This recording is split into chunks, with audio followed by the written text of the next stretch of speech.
Handa na ba ang inyong mga puso para sa isang kwentong susubok sa inyong pananaw tungkol sa pag-ibig at pagtitiwala? May mga pagkakataong ang pinakamalalim na sugat ay hindi dulot ng isang kaaway, kundi ng mga taong pinili nating papasukin sa ating tahanan at sa ating buhay. Sabi nila, ang pag-ibig ng isang ama ay dapat maging kalasag na poprotekta sa kanyang anak mula sa anumang sakit. Pero paano kung ang pag-ibig na yon, dahil sa labis na pighati, ay siya palang naging piring na tumatakip sa kanyang mga mata? Halina't pakinggan natin ang kwento ni Lino at ng kanyang munting bituin na si Tala, isang kwentong magpapatunay na ang pinakamatinding sigaw ng paghingi ng tulong ay madalas na ibinubulong sa katahimikan. Ang malutong na tunog ng mga kubyertos na tumatama sa mamahaling pinggan ang tanging maririnig sa malawak na hapagkainan ng Villa Amihan. Para sa isang tagalabas, ito ay isang perpektong larawan, isang marangyang tahanan, masaganang pagkain, at isang pamilyang nagsasalo-salo. Sa ulunan ng mesa, nakaupo si Lino Amihan, isang lalaking matagumpay sa negosyo. Ngunit sa likod ng kanyang mga mata ay may bakas pa rin ng kalungkutang hindi kayang itago ng salapi. Sa kanyang kanan, naroon si Mahalina, ang babaeng dumating sa buhay niya na parang isang bahaghari pagkatapos ng isang malakas na bagyo. Ang kanyang mga ngiti ay matamis. Ang kanyang mga salita ay malambing. Siya ang nagbigay muli ng kulay sa mundo ni Lino na matagal nang naging abo mula nang pumanaw ang kanyang asawa. Sa kanyang kaliwa, naroon si Dante, ang kanyang nakababatang kapatid. Laging maaasahan, laging handang tumulong, sila ang dalawang haligi na sumusuporta sa kanya sa panahong pinakamarupok siya. Ngunit sa gitna nilang lahat, sa tapat ni Lino, ay nakaupo ang kanyang munting si Tala, ang kanyang 8 taong gulang na anak na babae, ang kanyang bituin. Ngunit sa mga nagdaang buwan, ang kislap ng bituing iyon ay unti-unting nawawala. "Kumain ka pa, mahal," malambing na sabi ni Mahalina, sabay lagay ng isang piraso ng manok sa plato ni Lino. Ngumiti si Lino, isang pilit na ngiti, bago ibinaling ang tingin sa kanyang anak. "Tala, anak, bakit hindi mo ginagalaw ang pagkain mo?" tanong niya. Nakayuko lamang si Tala, tinutusok-tusok ng kanyang tinidor ang patatas sa kanyang plato. Hindi siya umimik. "Hayaan mo na, Lino," sabad ni Dante na may ngiti. "Alam mo naman ang mga bata, may sariling mundo. Baka napagod lang sa paglalaro kanina." Tumango si Lino, sinusubukang paniwalaan ang sinabi ng kapatid. Ngunit may kung anong kaba sa kanyang dibdib, isang pakiramdam na may mali. "Tita Halina made this just for you, sweetie," sabi ni Mahalina. Ang boses ay parang pulot. "Your favorite, di ba?" Dahan-dahang itinaas ni Tala ang kanyang baso ng tubig. Ngunit sa hindi malamang dahilan, nanginig ang kanyang maliliit na kamay. Ang baso ay dumulas at ang tubig ay kumalat sa mamahaling mantel, nababasa, pati ang damit ng bata. "Naku," tili ni Mahalina, ngunit ang ngiti ay hindi nawala sa kanyang labi. "It's okay, Tala. Aksidente lang yan." Ngunit habang sinasabi niya iyon, sa ilalim ng mesa, lingid sa kaalaman ni Lino, ang mga daliri ni Mahalina ay humigpit na parang bakal sa braso ni Tala. Isang madiin at masakit na kurot. Napapikit ng mariin si Tala, kinagat ang kanyang labi upang pigilan ang isang maliit na daing. Isang butil ng luha ang pumatak mula sa kanyang mga mata, ngunit mabilis niya itong pinunasan. Nakita ni Lino ang pagkurap ng mata ng anak, ang bahagyang panginginig ng balikat nito.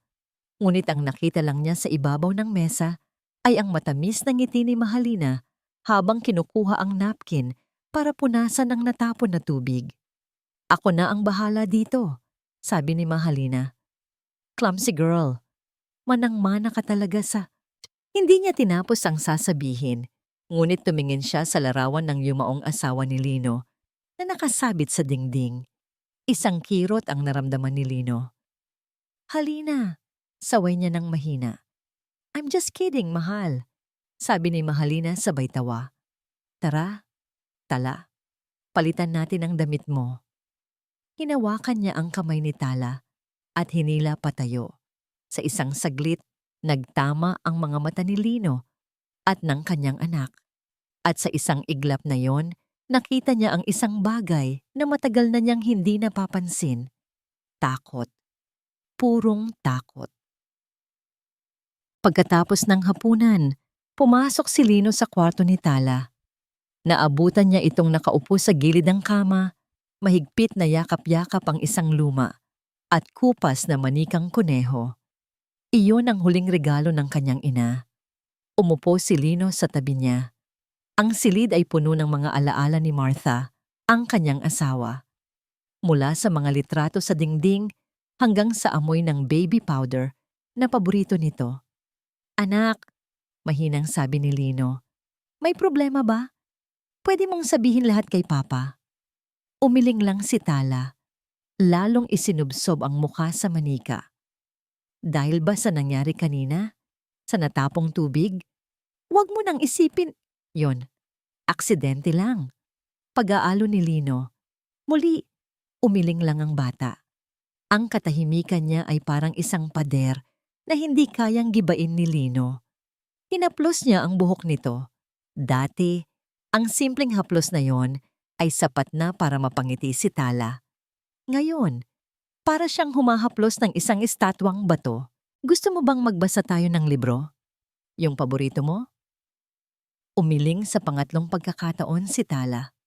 Bumuntong hininga si Lino, ramdam ang pamilyar na pagkabigo. Mula nang dumating si Mahalina, unti-unting naging ganito si Tala. Tahimik, mailap, malungkot. Siguro tama si Dante. Siguro dala lang ito ng paghahanap niya sa kanyang ina. Siguro kailangan lang niya ng mas mahabang panahon. Hinalikan niya sa noo ang anak. Sige na, matulog ka na. Mahal na mahal ka ni Papa. Tumayo siya at lumabas ng kwarto. Isinara ang pinto nang may kabigatan sa puso. Naabutan niya si Dante sa veranda. Nagkakape. Hindi ko na alam ang gagawin ko, Dante. Bungad ni Lino. Sabay sali ng kape para sa sarili. Parang lalong lumalayo sa akin si Tala. Sumimsim ng kape si Dante bago sumagot. Kuya, nagluluksa pa rin ang bata. At marahil, nakikita niya si Halina bilang kapalit ni Ate Martha. Normal lang na maging ganyan siya. Bigyan mo lang siya ng panahon. Maging ang mga matatanda. Nahihirapang mag-move on. Ang bata pa kaya?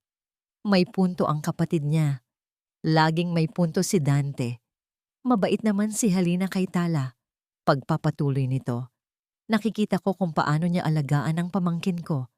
Kailangan mo lang magtiwala sa proseso, kuya. At kailangan mo ring alagaan ang sarili mo.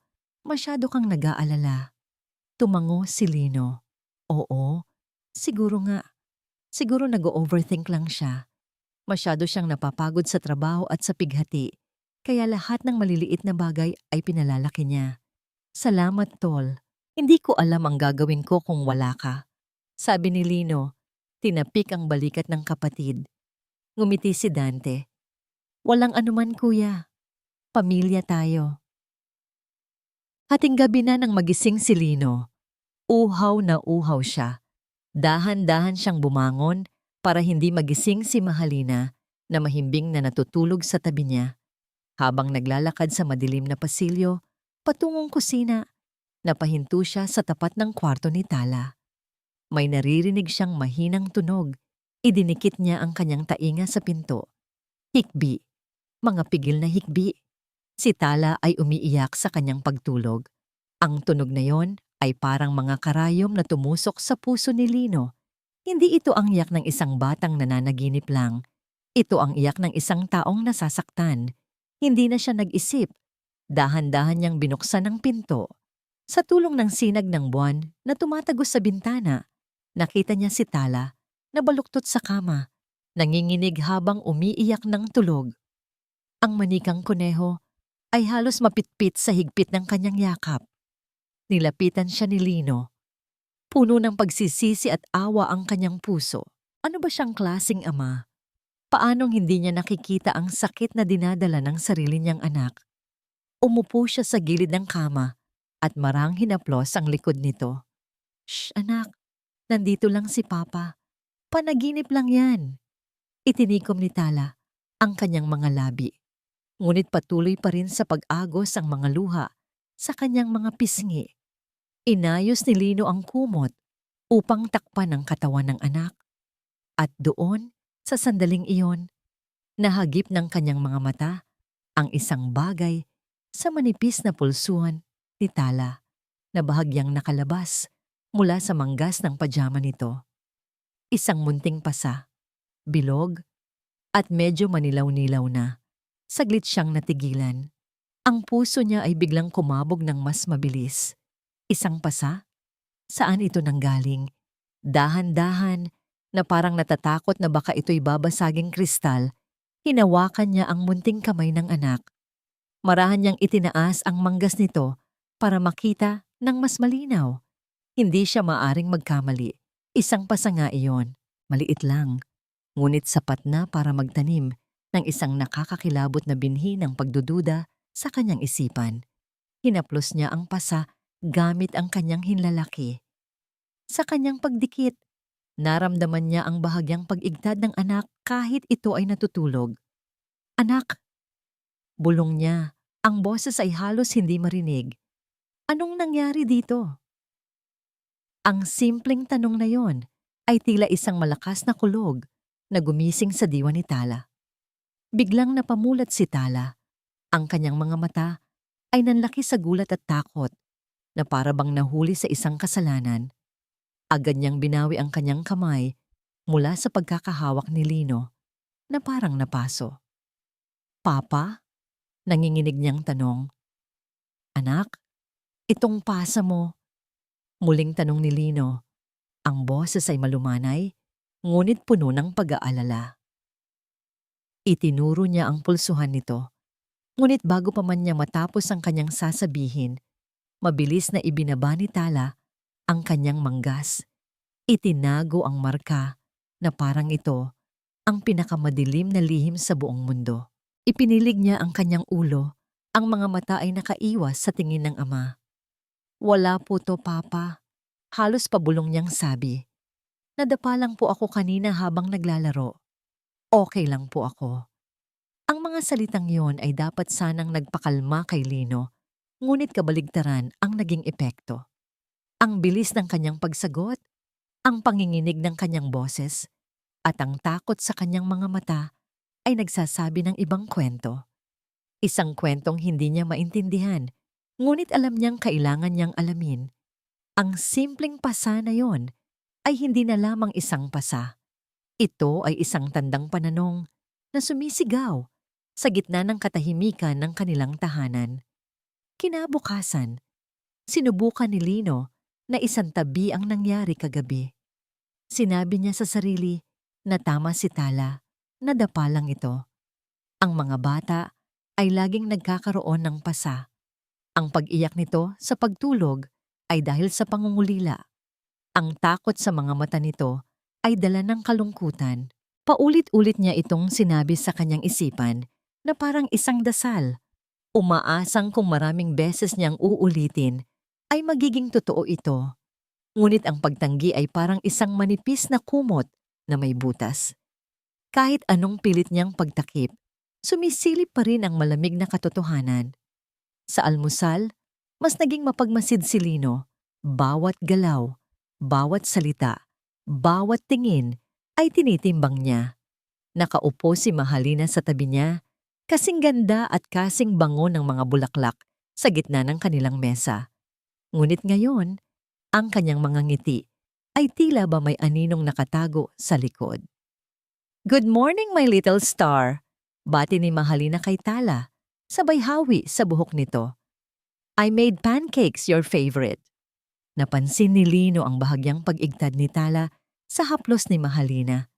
Mabilis na ibinaba ng bata ang kanyang tingin sa plato. Salamat po, Tita Halina. Sagot nito. Ang boses ay mahina pa sa isang bulong. Nagpatuloy ang almusal. Nagkukwentuhan sina Lino at Dante tungkol sa negosyo. Si Mahalina ay paminsan-minsang sumasali. Ang kanyang mga komento ay laging matalino at nakakabilib. Isang perpektong pamilya. Ngunit hindi na maalis ni Lino ang pakiramdam na siya ay isang manunood sa isang dula at may mga linyang binibigkas ang mga aktor kapag siya ay nakatalikod. Kalaunan ng araw na yon, habang si Lino ay nasa kanyang study para tapusin ang ilang papeles, narinig niya ang boses ni Mahalina mula sa sala. Mahina lamang ito, kaya't hindi niya gaanong naintindihan. Tumayo siya at naglakad patungo sa pinto. Balak sanang magtimpla ng kape. Nang papalapit na siya, naging mas malinaw ang boses ni Mahalina. Wala na ang lambing at tamis na laging naririnig ni Lino. Ang tono nito ay malamig, matigas, at puno ng pagbabanta. Ilang beses ko bang sasabihin sa'yo, ayokong nakikita kang malungkot sa harap ng papa mo. Nakakasira ka ng araw. Itigil mo yang pagmumukmok mo kung ayaw mong pagsisihan mo ito. Napatigil si Lino sa likod ng pader. Ang kanyang kamay ay nanigas sa ere. Ang puso niya ay nagsimulang tumibok ng mabilis. Iyon ba talaga ang narinig niya? Dahan-dahan siyang sumilip mula sa gilid ng pinto. Nakita niya si Tala na nakatayo sa gitna ng sala, nakayuko. Ang mga kamay ay nasa magkabilang gilid ng kanyang damit. Si Mahalina ay nakatayo sa harap nito, nakapamiwang. Ngunit sa sandaling iyon, tila naramdaman ni Mahalina na may nakatingin. Mabilis itong lumingon sa direksyon ni Lino. At sa isang iglap, na parang isang salamangkero, ang mukha niyang puno ng galit ay napalitan ng isang maningning na ngiti. "Oh, mahal, nandyan ka pala," sabi nito. Ang boses ay bumalik sa dati nitong tamis. Naglakad ito palapit sa kanya at yumakap. "Pinagsasabihan ko lang itong si Tala. Ayaw na namang uminom ng vitamins niya. Ang kulit-kulit talaga." Hinalikan siya nito sa pisngi.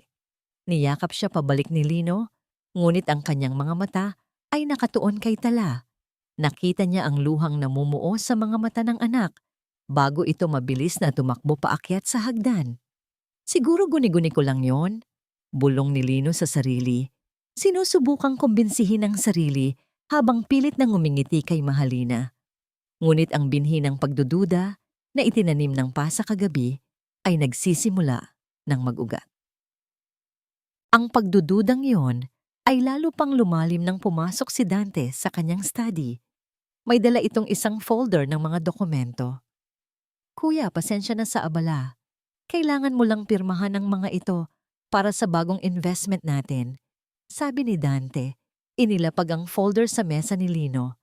"Alam kong marami kang iniisip, kaya inayos ko na lahat. Pirma mo na lang ang kulang." Tiningnan ni Lino ang makapal na salansan ng mga papel.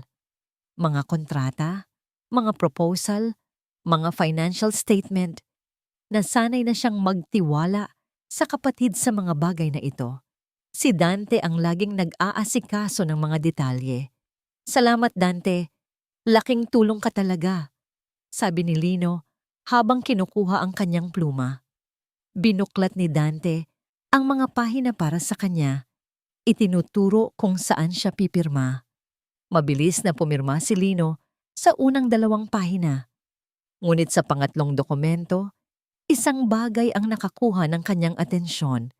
Ang titulo sa itaas, Deed of Assignment.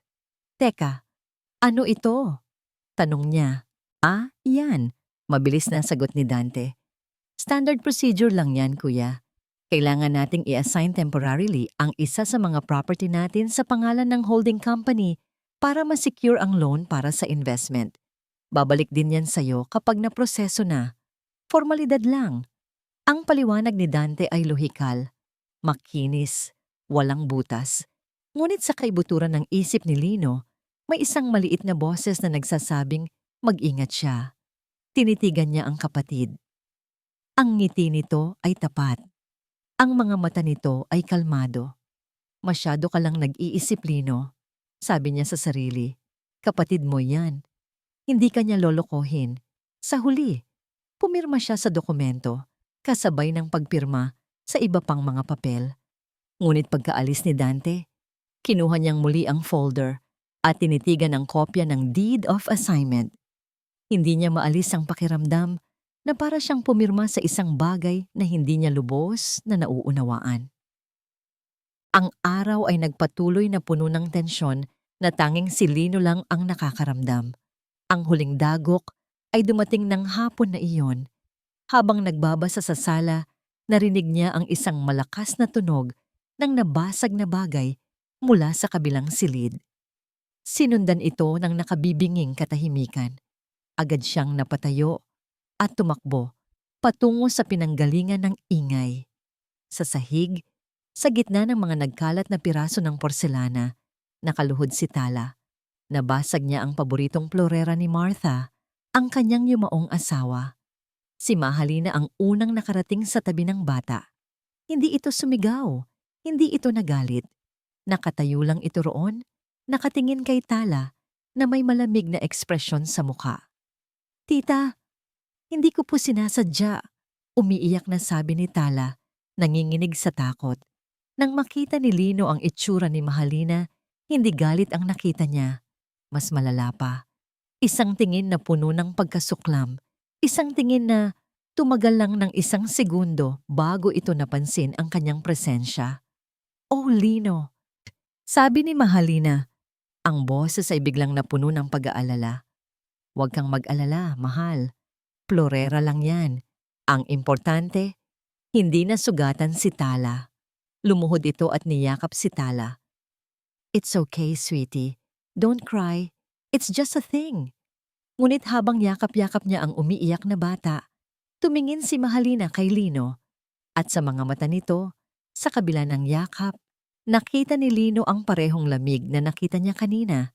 Isang tingin na nagsasabing, "Magtutuos tayo mamaya." Hindi na kaya ni Lino. Tumalikod siya. Kailangan niya ng hangin. Kailangan niyang makalayo. Naglakad siya patungo sa dating opisina ni Martha. Isang lugar na bihira na niyang puntahan dahil sa sakit na dulot ng mga alaala. Umupo siya sa silya nito, umaasang makakahanap ng kapayapaan. Ngunit maging doon, ang mga anino ng pagdududa ay sumusunod sa kanya. Hinaplos niya ang ibabaw ng mesa. Maalikabok na. Inayos niya ang ilang mga libro na nagulo na sa paglipas ng panahon at sa kanyang pag-aayos sa likod ng isang hilera ng mga lumang nobela na hawakan ng kanyang mga daliri ang isang bagay na hindi pamilyar. Isang maliit na kahon na gawa sa kahoy. Hinila niya ito palabas. Simple lang ang disenyo nito, walang anumang palamuti. Hindi niya ito maalalang nakita dati. Dahan-dahan niya itong binuksan. Sa loob, wala itong laman, maliban sa isang bagay. Isang sobre na nakatiklop at nakaselyo pa. Kinuha niya ito. Sa labas ng sobre, nakasulat ang pamilyar na sulat kamay ni Martha. Ang sulat kamay na minahal niya at kinabisado. Ang mga salitang nakasulat doon ay tila isang mensahe mula sa kabilang buhay, isang bulong na naglakbay sa panahon para lamang sa kanya. "Lino, basahin mo ito kapag pakiramdam mo ay nag-iisa ka na at tuluyan ng naliligaw." Nakatitig si Lino sa maliit na kahon na nasa ibabaw ng mesa. Ang sobre sa loob nito ay tila humihinga, naglalaman ng mga salitang matagal nang natutulog. Ang sulat kamay ni Martha sa labas ng sobre ay isang multo mula sa nakaraan. Pamilyar, ngunit ngayon ay nagbabadya ng isang bagay na hindi niya mawari. "Lino, basahin mo ito kapag pakiramdam mo ay nag-iisa ka na at tuluyan ng naliligaw." Hindi ba't ganito mismo ang nararamdaman niya ngayon? Nag-iisa sa gitna ng mga taong dapat sana'y kanyang pamilya. Naliligaw sa sarili niyang tahanan. Ang kanyang mga kamay ay nanginginig habang marahan niyang sinisira ang selyo ng sobre. Bawat kaluskos ng papel ay parang isang sigaw sa katahimikan ng silid. Inilabas niya ang nakatuping liham at binuklat ito. Ang amoy ng papel ay luma na, ngunit ang tinta ay malinaw pa rin. na parang kahapon lang isinulat. Mahal kong Lino, panimula ng liham, napapikit si Lino. Ang simpleng mga salitang yon ay sapat na para ibalik ang lahat ng sakit. Naramdaman niya ang pagbabara ng kanyang lalamunan. Kung binabasa mo ito, marahil ay wala na ako. Marahil ay matagal mo nang pinipilit buuin ang ating mundo nang wala ako. Patawarin mo ako, mahal, kung ang liham na ito ay magdudulot sa iyo ng dagdag na pasanin. Ngunit hindi ko kayang umalis sa mundong ito nang hindi mo nalalaman ang mga bagay na kinatatakutan kong sabihin sa iyo ng harapan. Huminga ng malalim si Lino bago nagpatuloy. Mahal mo si Dante. Alam ko, kapatid mo siya. Ngunit ang pagmamahal mo sa kanya ang bumubulag sa iyo, Lino. Huwag kang magagalit, pero nakikita ko ang inggit sa kanyang mga mata sa tuwing tinitingnan kanya. Naririnig ko ang pait sa kanyang boses sa tuwing pinupuri ka ng mga tao. Mag-ingat ka sa kanya, mahal. Ang kasakiman ay parang lason at matagal nang umiinom si Dante nito. Biglang nag-flashback sa isip ni Lino ang eksena kanina. Si Dante na may dalang folder, ang deed of assignment. Ang makinis nitong paliwanag. Formalidad lang, kuya. Naramdaman ni Lino ang panlalamig ng kanyang sikmura. Ang tiwalang ibinigay niya ay parang isang blankong tseke na maaring ginamit na laban sa kanya. Lahat ng mga payo ni Dante tungkol sa pera, lahat ng mga investment na ipinayo nito, lahat ay biglang nabalot ng pagdududa. Nagpatuloy siya sa pagbabasa, ang mga kamay ay lalong nanginginig. Ngunit hindi si Dante ang pinakamatindi kong kinatatakutan. May isang lihim ang pamilya ko, Lino. Isang lihim na ikinahiya ng aking ama. Nagkaroon siya ng anak sa ibang babae, isang kapatid na hindi ko kailanman nakilala. Itinago nila siya, itinakwil, at sa paglipas ng mga taon, nalaman kong ang babaeng iyon ay lumaki na puno ng galit at pagkamuhi sa pamilyang hindi ko milala sa kanya. Sa akin. Huminto sa pagtibok ang mundo ni Lino. Ang pangalan niya ay Mahalina. Parang binuhusan ng nagyayelong tubig ang buong katawan ni Lino. Hindi maaari. Binitawan niya ang sulat na parang napapaso. Tumalsik ito sa sahig. Ang pangalang iyon, Mahalina. Ang babaeng nagbalik ng ngiti sa kanyang mga labi. Ang babaeng pinagkatiwalaan niya. Ang babaeng natutulog sa kanyang kama gabi-gabi. Pinilit niyang damputin muli ang liham. Ang mga salita ay tila sumasayaw sa kanyang paningin. Natuklasan ko, bago ako magkasakit, na nakikipag-ugnayan si Dante sa kanya. May plano sila, Lino. Isang masamang plano. Hindi ko alam kung ano, ngunit nararamdaman ko sa kaibuturan ng aking puso. Gagamitin nila ang kahinaan mo. Gagamitin nila ang iyong pighati laban sa'yo. At ang pinakakinatatakutan ko sa lahat, baka saktan nila ang ating munting tala. Ang huling pangungusap ay parang isang punyal na direktang tumusok sa puso ni Lino. Tala. Ang pasa sa kanyang pulsuhan, ang takot sa kanyang mga mata, ang pigil niyang mga hikbi sa gabi, ang malamig na boses ni Mahalina sa sala, ang pagkasuklam sa mga mata nito nang mabasag ang plorera. Lahat ng piraso ng palaisipan ay biglang nagkabit-kabit, bumubuo ng isang larawang napakapangit at nakakakilabot. Ang lahat ay kasinungalingan. Ang mga ngiti ni Mahalina, ang pag-aalala ni Dante, ang buong pundasyon ng kanyang bagong buhay. Lahat ay gawa-gawa lang. Isang bitag.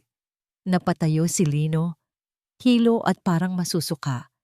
Nanghihina ang kanyang mga tuhod. Sumandal siya sa bintana. Sinusubukang habulin ang kanyang hininga. At doon, sa labas, sa hardin na puno ng mga rosas na itinanim ni Martha, nakita niya sila, si Mahalina at Dante. Magkatabi, nag-uusap. Hindi niya marinig ang kanilang sinasabi, ngunit hindi na kailangan. Nakita niya ang paraan ng pagtawa ni Mahalina. Isang tawang hindi kailanman niya ipinakita sa kanya. Isang tawang puno ng panunuya. Nakita niya ang pagtapik ni Dante sa balikat nito. Isang kilos hindi ng isang bayaw, kundi ng isang kasabwat. Ibinigay ni Mahalina ang isang bagay kay Dante, isang maliit na alahas. At sa isang saglit, tumingin sila sa bintana ng study, direkta sa kinaroroonan ni Lino, at nagpalitan ng isang makahulugang ngiti. Hindi nila siya nakikita mula roon, ngunit para kay Lino, ang tingin na yun ay isang pag-amin. Ang kanilang mga tawa ay hindi tunog ng kasiyahan. Iyon ay tunog ng tagumpay. Tagumpay laban sa kanya. Tumalikod si Lino mula sa bintana. Ang kanyang likod ay dumikit sa malamig na pader. Ang pagkalito ay nawala. Ang pagtanggi ay gumuho. Ang natira na lamang ay ang nagyayelong katotohanan. Ang pighati ay napalitan ng galit. Isang nag-aapoy na galit sa kanila para sa kanilang pagtataksil at sa sarili niya para sa kanyang katangahan at pagkabulag. At sa ilalim ng galit na yon, ang bigat ng pagsisisi. Hinayaan niya ang mga ahas na ito na pumasok sa kanyang tahanan. Hinayaan niyang saktan nila ang kanyang anak. Tumingin siya sa litrato ni Martha at Tala na nasa ibabaw ng mesa. Magkayakap, masaya. Ito ang nawala sa kanya. Ito ang kailangan niyang protektahan. Hindi ito ang oras para umiyak. Ito ang oras para lumaban. Kinuha niya ang kanyang telepono. Ang mga daliri ay nanginginig pa rin, ngunit ngayon ay may determinasyon na. Binuksan niya ang kanyang listahan ng mga contact. Nilagpasan niya ang pangalan ni Dante. Nilagpasan niya ang pangalan ni Mahalina. Nagpatuloy siya hanggang sa makita niya ang isang pangalan na matagal na niyang hindi tinatawagan. Isang pangalan na ipinagkatiwala sa kanya ni Martha para sa mga emergency. Ang kanyang daliri ay mariing pumindot sa screen. Itinapat niya ang telepono sa kanyang tainga. Ang puso niya ay kumakarera, ngunit ang isip ay malinaw na, sa wakas. Nagring ito ng isang beses, 2 beses. Hello? Sagot ng isang babae sa kabilang linya. Ang boses ay profesional at matatag. Huminga ng malalim si Lino. Pinatatag ang sarili niyang boses. Attorney Cruz, sabi niya. Si Lino amihan ito. Kailangan ko ng tulong mo. Ang opisina ni Attorney Diwa Cruz ay hindi marangya. Walang malalaking painting o magagarang muebles. Ang tanging dekorasyon sa kanyang silid ay ang mga estanteng puno ng makakapal na libro ng batas at isang diploma na nakasabit sa dingding. Ang simpleng ayos ng lugar ay nagsasabi ng isang bagay tungkol sa babaeng nasa harap ni Lino. Seryoso, direkta, at walang paligoy-ligoy. Malinaw ang kaso, Mr. Amihan, sabi ni Attorney Cruz matapos basahin ng paulit-ulit ang liham ni Martha. Ang kanyang mga mata ay matalas, puno ng simpatya, ngunit walang bahid ng pagdududa. May 2 tayong tinitingnan dito. Una, ang posibleng syndicated estafa o malawakang panloloko para makuha ang iyong yaman. Pangalawa, at mas mabigat, ang child abuse. Sa pagkarinig ng 2 salitang iyon, child abuse, parang may kung anong sumuntok sa sikmura ni Lino. Ang pasa, ang mga hikbi, ang takot, lahat ay bumalik na parang isang alon. Gusto ko na silang ipakulong. Ngayon na, mariing sabi ni Lino, ang kanyang mga kamay ay nakakuyom sa ibabaw ng mesa. May liham ako. Ebidensya ito. Umiling si Attorney Cruz. Ang liham na ito ay malakas na motibo, Lino. Pero sa korte, sasabihin nilang ito ay salita lamang ng isang taong wala na rito para patunayan. Ang kailangan natin ay isang ebidensyang hindi nila kayang itanggi. Isang bagay na solid. Isang bagay na manggagaling mismo sa bibig nila. Paano natin gagawin yon? Tanong ni Lino. Ang pagkasabik na maningil ay napapalitan ng pag-aalala. Sumandal ang abogada sa kanyang silya, ang kanyang mga mata ay nakatitig ng diretso kay Lino. Ito ang pinakamahirap na parte. Kailangan mong bumalik sa bahay mo. Kailangan mong umarte na parang walang nangyari. na parang hindi mo nabasa ang liham na ito. Ano? Halos mapasigaw si Lino. Gusto mong makisama ako sa mga halimaw na yon? Paano ko titingnan ang anak ko araw-araw? Alam kong nasasaktan siya at wala akong ginagawa. May gagawin ka, maring sagot ni Attorney Cruz. Magmamasid ka, makikinig ka, magtitipon ka ng ebidensya. Kung aalis ka sa bahay na yan ngayon at isasama mo si Tala, itatago nila ang lahat ng bakas, itatanggi nila ang lahat. Ang kailangan natin ay ang kanilang pag-amin. Isang recording ng kanilang pag-uusap, isang video, anumang bagay na magpapatunay sa kanilang plano at sa ginagawa nila kay Tala. Ang sinasabi ng abogada ay parang isang sentensyang kamatayan kay Lino. Ang bumalik sa impyernong iyon, ang ngitian, ang babaeng dumudurog sa kaluluwa ng kanyang anak, ang makipag-usap sa kapatid na tumatraydor sa kanya. Ngunit nakita niya ang luhika sa mga salita nito. Ang galit at emosyon ay hindi mananalo sa korte. Ang malamig at matibay na ebidensya ang mananalo. Tumango si Lino, nilunok ang pait at galit. Gagawin ko? Mabuti, sabi ni Attorney Cruz. Maging matatag ka, Lino. Hindi lang ito para sa hustisya. Ito ay para kay Talapa. Ang pagbabalik sa Villa Amihan ay ang pinakamahirap na paglalakbay na ginawa ni Lino sa buong buhay niya. Bawat sulok ng bahay na dati nagbibigay sa kanya ng kapayapaan ay tila sumisigaw ngayon ng kataksilan. Ang halimuyak ng nilulutong hapunan ay parang amoy ng lason. Naabutan niya sina Mahalina at Dante sa hapagkainan, nagtatawanan. Ang tunog ng kanilang mga tawa ay parang mga pako na ibinabaon sa kanyang tainga. Mahal, tamang-tama ang dating mo. Masayang bati ni Mahalina. Tumayo para salubungin siya ng isang halik. Pinilit ni Lino na huwag umiwas. Hinayaan niyang dumampi ang mga labi nito sa kanyang pisngi. Ang dating nakakikilig na pakiramdam ay napalitan ng pandidiri.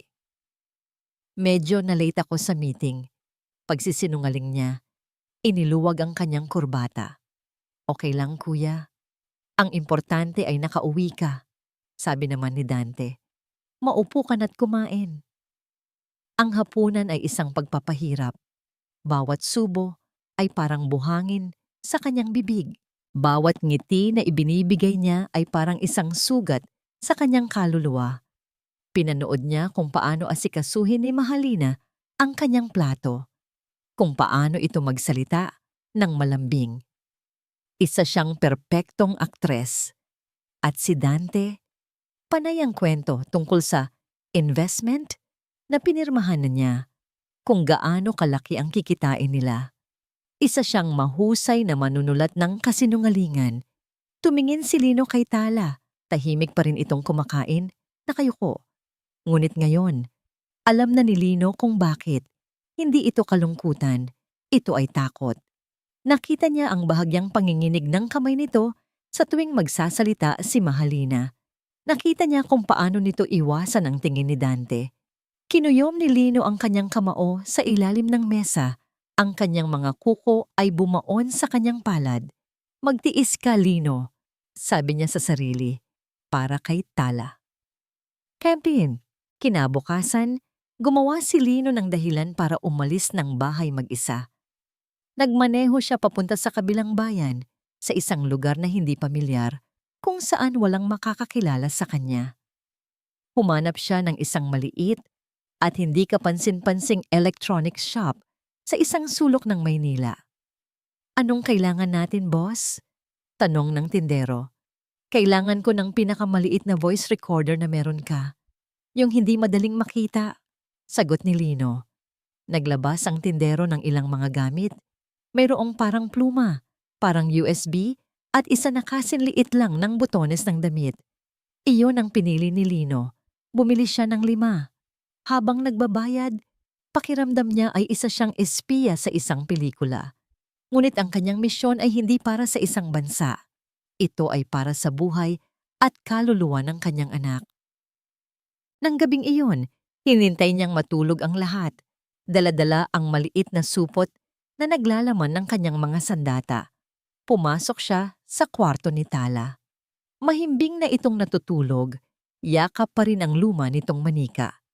Umupo si Lino sa gilid ng kama at pinagmasdan ang anghel niyang natutulog.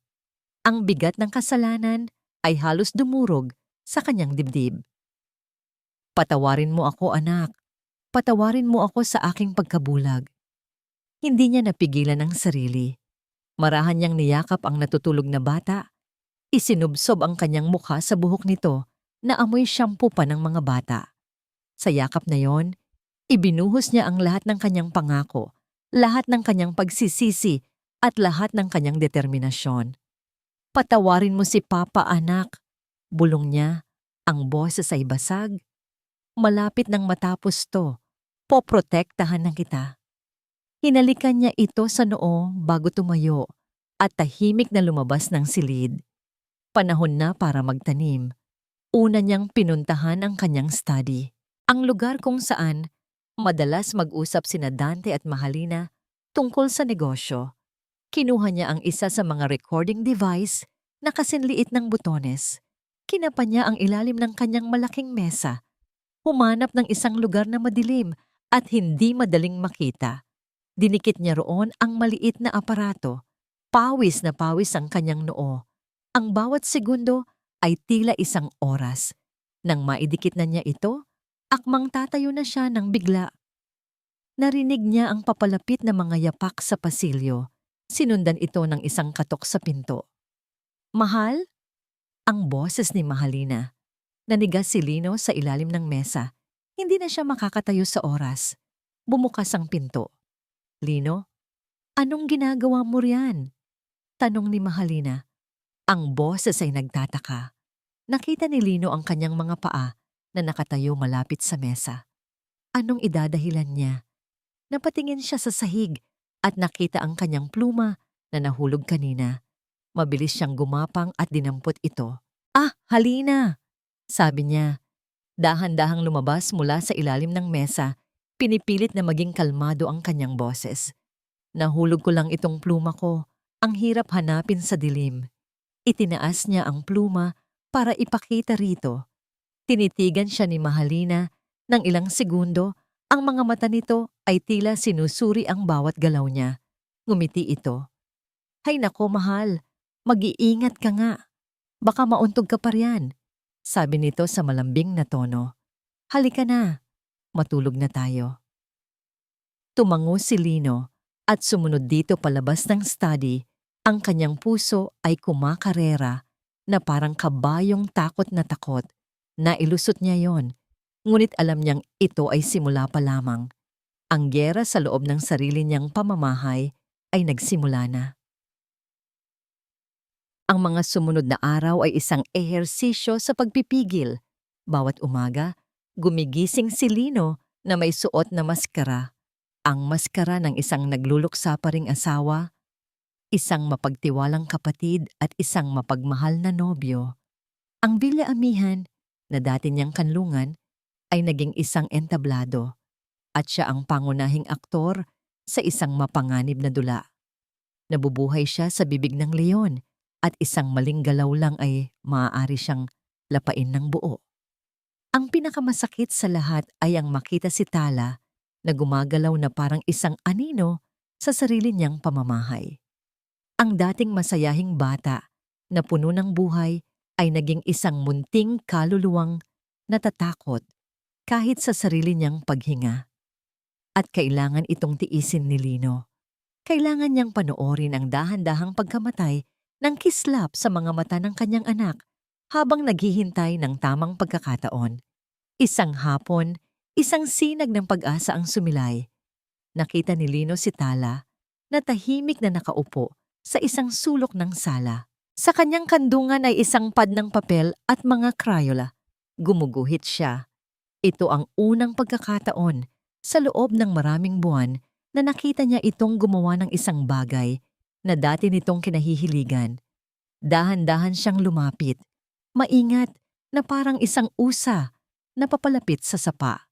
Ayaw niyang masira ang sandali. Sumilip siya sa ginuguhit nito. Isang simpleng larawan, isang bahay, isang araw na nakangiti, at dalawang tao, isang malaki at isang maliit, na magkahawak kamay, siya at si Tala. Sa ibabaw ng kanilang mga ulo, may isang bituin. Isang maliit na ngiti ang sumilay sa mga labi ni Lino, ang una niyang totoong nangiti sa loob ng maraming araw. Ang ganda naman yan, anak, bulong niya. Napalingon si Tala at sa isang saglit, nakita ni Lino ang dating kislap sa mga mata nito. Ngumiti ito pabalik. Ngunit ang sandaling iyon ay biglang binasag ng pagdating ni Mahalina. May dalang isang baso ng orange juice. Oh, drawing time pala. Masayang sabi nito. Ano yan, sweetie? Patingin nga si tita. Akmang iaabot ni Tala ang papel nang biglang nadula si Mahalina. Ang laman ng baso ay tumapon lahat sa ginuguhit ni Tala. Ang orange na likido ay kumalat sa papel, nilusaw ang mga kulay, ginawang isang malaking mantsa ang masayang larawan. Oh my goodness, I'm so sorry, tili ni Mahalina, puno ng pagkukunwaring pag-aalala. Ang clumsy ko naman, naku nasira tuloy ang obra maestra mo, Tala. Nakatitig lang si Tala sa basang papel, ang kanyang munting nangiti ay ganap nang nawala. Ang kanyang mga balikat ay nanghina. Hindi siya umiyak. Hindi siya nagsalita. Tumayo lang siya. Iniwan ang sirang drawing sa sahig at tahimik na naglakad paakyat sa kanyang kwarto. Nanatiling nakatayo si Lino. Ang kanyang mga kamao ay nakakuyom ng mahigpit sa kanyang gilid. Ang apoy ng galit sa kanyang dibdib ay halos sumabog. Gusto niyang sumigaw. Gusto niyang isampal kay Mahalina ang kasinungalingan nito. Ngunit nakita niya ang panandaliang pagsulyap nito sa kanya. Isang tingin na puno ng paghamon na parang sinasabing, "Anong gagawin mo?" Nilunok niya ang kanyang galit. "Aksidente lang yon, Halina," sabi niya. Ang boses ay kalmado ngunit malamig. "Ako na ang maglilinis." Ang presyon ay hindi lang nanggagaling kay Mahalina. Kinabukasan, muling pumasok si Dante sa kanyang study. Dala na naman ang pamilyar na folder. "Kuya, yung pinirmahan mo last time, kailangan pa pala ng isa pang counterpart signature para sa secondary assets." Sabi nito, ang boses ay puno ng kaswal na kumpiyansa. Para mas mabilis ang pag-release ng pondo para sa kinabukasan ni Tala to, kuya. Ang paggamit nito sa pangalan ni Tala ay parang isang insulto. Tinitigan ni Lino ang dokumento. Isa na namang legal na papel na puno ng mga salitang hindi niya lubos na maintindihan. "Iwanan mo muna dyan, Dante," sabi ni Lino, hindi tumitingin sa kapatid. "Medyo masama ang pakiramdam ko. Babasahin ko na lang mamaya." "Pero kuya, kailangan na to bukas. Baka mawala ang opportunity," giit ni Dante. "Sinabi kong babasahin ko mamaya." Pag-uulit ni Lino, sa pagkakataong ito ay may diin na sa kanyang boses. Natigilan si Dante, tila nagulat sa biglang pagbabago ng tono ng kapatid. Ngunit mabilis din itong nakabawi at ngumiti. "Sige kuya, ikaw ang masusunod. Magpahinga ka muna." Pagkaalis ni Dante, kinuha ni Lino ang mga papel at itinago sa ilalim ng isang tumpok ng mga libro. Hindi na siya pipirma ng kahit ano nang hindi dumadaan kay Attorney Cruz. Gabi-gabi, kapag ang buong bahay ay natutulog na, isinasagawa ni Lino ang kanyang ritual. Pumupunta siya sa kanyang kotse na nakaparada sa garahe, ang tanging lugar kung saan sigurado siyang pribado. Doon, gamit ang isang maliit na earphone, pinakikinggan niya ang mga recording mula sa mga device na itinanim niya. Ang kanyang puso ay paulit-ulit na dinudurog. Naririnig niya ang mga pira-pirasong pag-uusap. "Siguraduhin mong hindi na siya magsusumbong," boses ni Dante. "Ako ang bahala sa bata. Ang siguraduhin mo, mapirmahan na niya ang huling mga dokumento." Sagot ni Mahalina. Naririnig niya ang boses ni Tala, laging mahina at nanginginig. Opo, tita. Patawad po. Naririnig niya ang boses ni Mahalina kapag kausap siya, puno ng lambing, at ang biglaang pagbabago nito kapag silang dalawa na lang ni Tala ang naiiwan. Ngunit wala pa rin siyang nakukuhang isang malinaw na pag-amin. Walang isang solidong ebidensya ng pisikal na pananakit. Tanging mga salitang maaaring ipagkaila, mga tonong maaaring itanggi. Ang paghihintay ay unti-unti siyang pinapatay. Isang gabi, habang nag-aayos siya ng mga libro sa sala, lumapit si Tala. Tumayo lang ito sa kanyang tabi. Hindi nagsasalita. "Bakit, anak?" tanong ni Lino. Yumuko si Tala. At sa pinakamahinang boses, nagsalita ito. "Papa." Napahinto sa paghinga si Lino. Ito na ba? Ito na ba ang sandaling hinihintay niya? Lumuhod siya para magpantay sila. "Ano yon, Tala? Sabihin mo kay Papa." Itinaas ni Tala ang kanyang mga mata. Puno yon ng luha. Ibubuka na sana niya ang kanyang bibig nang biglang lumitaw si Dante sa may pintuan ng kusina. Wala itong sinabi. Nakatitig lang ito kay Tala. Isang tingin na malamig, matigas. Isang tingin na puno ng pagbabanta. Nakita ni Lino kung paano biglang namutla si Tala. Ang mga salitang handa nang sabihin ay biglang naging abo sa kanyang bibig. Mabilis siyang umiling. "Wala po, Papa," sabi nito. Bago mabilis na tumakbo palayo, naiwang nakaluhod si Lino. Nakatingin sa kapatid na ngayon ay naglalakad palapit na may pekeng ng ngiti. "Mukhang nahihiya pa rin sa'yo si Tala, kuya." Hindi sumagot si Lino. Tumayo lang siya. At sa sandaling iyon, ang galit niya ay napalitan ng isang bagay na mas malalim at mas mapanganib. Isang malamig na determinasyon. Tapos na ang paghihintay. Kung hindi magsasalita ang kanyang anak, hahanap siya ng paraan para piliting magsalita ang mga demonyo. Nang gabing iyon, halos sumuko na si Lino habang pinakikinggan ang recording mula sa study. Puro usapang negosyo lang ni Dante at Mahalina. Akma na niyang tatanggalin ang kanyang earphone nang isang pamilyar na tunog ang kanyang narinig. Ang tunog ng pagbukas ng pinto ng study, sinundan ng mahinang boses ni Tala. "Tita Halina, sabi po ni Papa, dalhin ko daw po itong kape niyo." Sumunod ang boses ni Mahalina, walang lambing. "Bakit ang tagal mo? Ilapag mo yan dyan." May narinig si Lino na kalabog na parang isang tasang madiing inilapag. "Papatawad po." At pagkatapos, isang tunog na nagpatigil sa pagtibok ng puso ni Lino. Pak! Isang malutong, malinaw, at hindi mapagkakailangang tunog ng isang sampal. Sinundan ito ng isang pigil na hikbi. Ang hikbi ni Tala. Ang tunog ay mabilis na nawala, na para bang may nagtakip sa bibig nito. At sa gitna ng katahimikan, narinig ni Lino ang boses ni Mahalina. Ang boses na walang maskara. Ang tunay na boses ng isang halimaw. Malamig, walang emosyon, nakamamatay. Kung hihinga ka ng kahit isang salita sa papa mo, hinding-hindi mo na makikita ang sikat ng araw. Naintindihan mo? Nabitawan ni Lino ang kanyang cellphone. Ang recording ay nagpatuloy, ngunit wala na siyang naririnig. Ang tanging umaling-aungaw sa kanyang isipan ay ang tunog ng sampal at ang malupit na banta. Hindi na siya nakakaramdam ng galit. Hindi na siya nakakaramdam ng sakit. Ang nararamdaman niya ay isang nakakakilabot na katiyakan.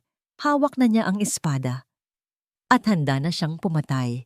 Nakatulala si Lino sa dilim ng kanyang sasakyan, ngunit hindi ang kadiliman sa labas ang kanyang nakikita. Ang tanging umuulit-ulit sa kanyang isipan ay ang isang tunog, isang malutong, mabilis, at nakaririmarim na tunog. Pak! Ang tunog ng sampal. Hindi siya gumagalaw. Ang kanyang mga kamay ay humigpit sa manibela. Ang mga ugat sa kanyang braso ay lumitaw. At ang balat sa kanyang mga buko ay namuti sa diin. Ipinikit niya ang kanyang mga mata. Ngunit mas lalo lang niyang narinig ang pigil na hikbi ng kanyang anak. Kinuha niya ang cellphone. Pinindot ang rewind at pinakinggan niya ulit. Kung hihinga ka ng kahit isang salita sa papa mo, hinding-hindi mo na makikita ang sikat ng araw. Naintindihan mo? Ang bawat salita ay isang karayom na tumutusok sa kanyang pagkalalaki, sa kanyang pagiging ama. Ang galit ay umakyat mula sa kanyang sikmura, hindi na mainit, kundi nagyeyelo. Isang malamig na galit na gumagapang sa kanyang buong katawan. Hinayaan niyang magpatuloy ang recording. Ang katahimikan pagkatapos ng banta ay mas nakabibingi pa. Ngunit pagkaraan ng ilang sandali, narinig niya ang pagbukas at pagsara ng pinto. Pumasok si Dante sa study. "Maayos na ba?" tanong ng boses ni Dante. "Oo naman. Kailan pa ba ako pumalpak?" Mayabang na sagot ni Mahalina. "Ang kailangan nating isipin ay kung paano natin mapipirma si Lino sa huling dokumento." Nagiging palaisip na siya. "Magaling ang pag-arte mo kanina, Halina. Halos ako maniwala sa pagkaawa mo sa bata." Sabi ni Dante, may halong paghanga sa boses. Isang mapanuyang tawa ang narinig ni Lino mula kay Mahalina. Konting tiis na lang. Kapag napirmahan na ni Lino ang huling mga papel, lahat ng pinaghirapan ng kinaiinisan kong kapatid ay mapupunta sa atin. Isang bayad pinsala sa lahat ng taon na itinuring akong basura ng pamilya nila. Ang kumpirmasyon, ang lason na matagal nang kumakalat sa kanyang tahanan ay sa wakas, may pangalan na, paghihiganti at kasakiman. At si Tala? Tanong ni Dante. Anong gagawin natin sa kanya kapag nakuha na natin ang lahat? Ipadala natin sa pinakamalayong boarding school na mahahanap natin. Mabilis na sagot ni Mahalina. Isang problema na mawawala. Isang buhay na alaala ng kapatid ko na ayoko nang makita pa. Napatigil sa paghinga si Lino. Ang plano nila ay hindi lang nakawin ang kanyang pera. Ang plano nila ay nakawin din ang kanyang anak. At doon, narinig niya ang mga salitang tuluyang gumuho sa anumang natitirang pag-aalinlangan sa kanyang puso. "Hindi ko akalaing ang paghahanap mo sa akin sa probinsya ay magbubunga ng ganito," sabi ni Mahalina. "Utang ko sa'yo to, Dante. Ikaw ang nakahanap ng paraan para makapasok ako sa buhay nila. Lahat gagawin ko para makuha ang nararapat sa akin, Halina," sagot ni Dante. "Matagal na akong nabubuhay sa anino ng kapatid ko. Panahon na para ako naman ang maghari." Si Dante ang utak. Siya ang nagdala ng ahas sa loob ng paraiso. Ang kapatid na pinagkatiwalaan niya. Ang kapatid na minahal niya. Pinatay ni Lino ang recording. Ang katahimikan sa loob ng kotse ay mas mabigat pa sa 1,000 sigaw. Wala nang pagtanggi, wala nang pagdududa. Sa sandaling iyon, hindi na galit ang kanyang nararamdaman. Ito ay pagkamuhi. Isang dalisay, nagyeyelo, at absolutong pagkamuhi. Ang klase ng pagkamuhi na nagbibigay ng lakas, hindi ng kahinaan. Ang klase ng pagkamuhi na nagbibigay ng kalinawan, hindi ng pagkabulag. Alam na niya ang kanyang gagawin. Dinukot niya ang kanyang cellphone at pinindot ang numero ni Attorney Diwa Cruz. Nagring ito ng 1 beses bago sinagot. "Attorney?" sabi ni Lino. Ang kanyang boses ay iba na. Wala na ang panginginig. Wala na ang pag-aalinlangan. Ito ay matigas na parang bakal. "Lino, may nakuha ka ba?" tanong ng abogada sa kabilang linya. Isang mapait na ngiti ang sumilay sa labi ni Lino. "Oo," sagot niya. "Hawak ko na sila. Hawak ko na ang lahat." Pagbalik niya sa loob ng bahay,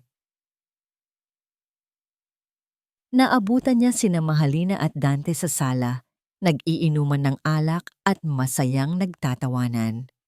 Ang tagpong iyon, na dating nagbibigay sa kanya ng kasiyahan, ay isa na ngayong nakasusuklam na larawan ng kataksilan. Ipinagdiriwang nila ang kanilang napipintong tagumpay sa mismong tahanan na kanilang winawasak. "Isang pirma na lang, Halina," narinig niyang sabi ni Dante. Itinaas ang kanyang kopita. "Isang pirma na lang At atin na ang lahat. Nagpatuloy sa paglalakad si Lino.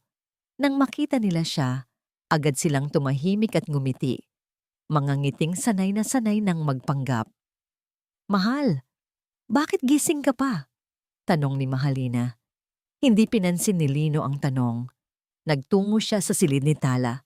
Dahan-dahan niyang binuksan ang pinto at pumasok. Natutulog ito ng mahimbing, ngunit kahit sa pagtulog, baka sa mukha nito ang tensyon. Sa sinag ng ilaw mula sa labas, nakita niya ang isang bahagyang pamumula sa pisngi nito, ang bakas ng sampal na narinig niya. Hinaplos niya ang buhok nito, ang puso niya ay pinipiga. Pangako anak, bulong niya. Tatapusin na ni Papa ang bangungot na ito. Hindi na sila muling makakalapit sa'yo. Hinalikan niya ito sa noo. Isang halik na selyo ng isang sagradong panata. Pagkatapos ay tumayo siya at lumabas ng silid. Isinara ang pinto ng walang tunog.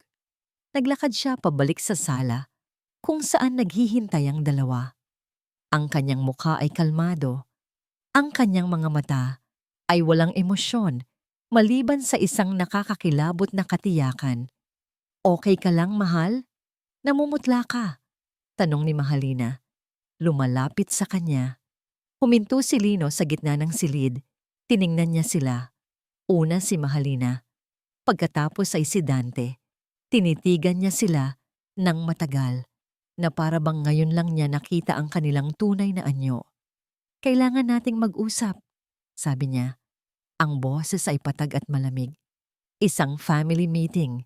Bukas. Nagkatinginan sina Mahalina at Dante, isang mabilis na sulyap ng pagtataka at marahil ng tagumpay. Inisip siguro nilang ito na ang sandali. Tungkol saan, kuya?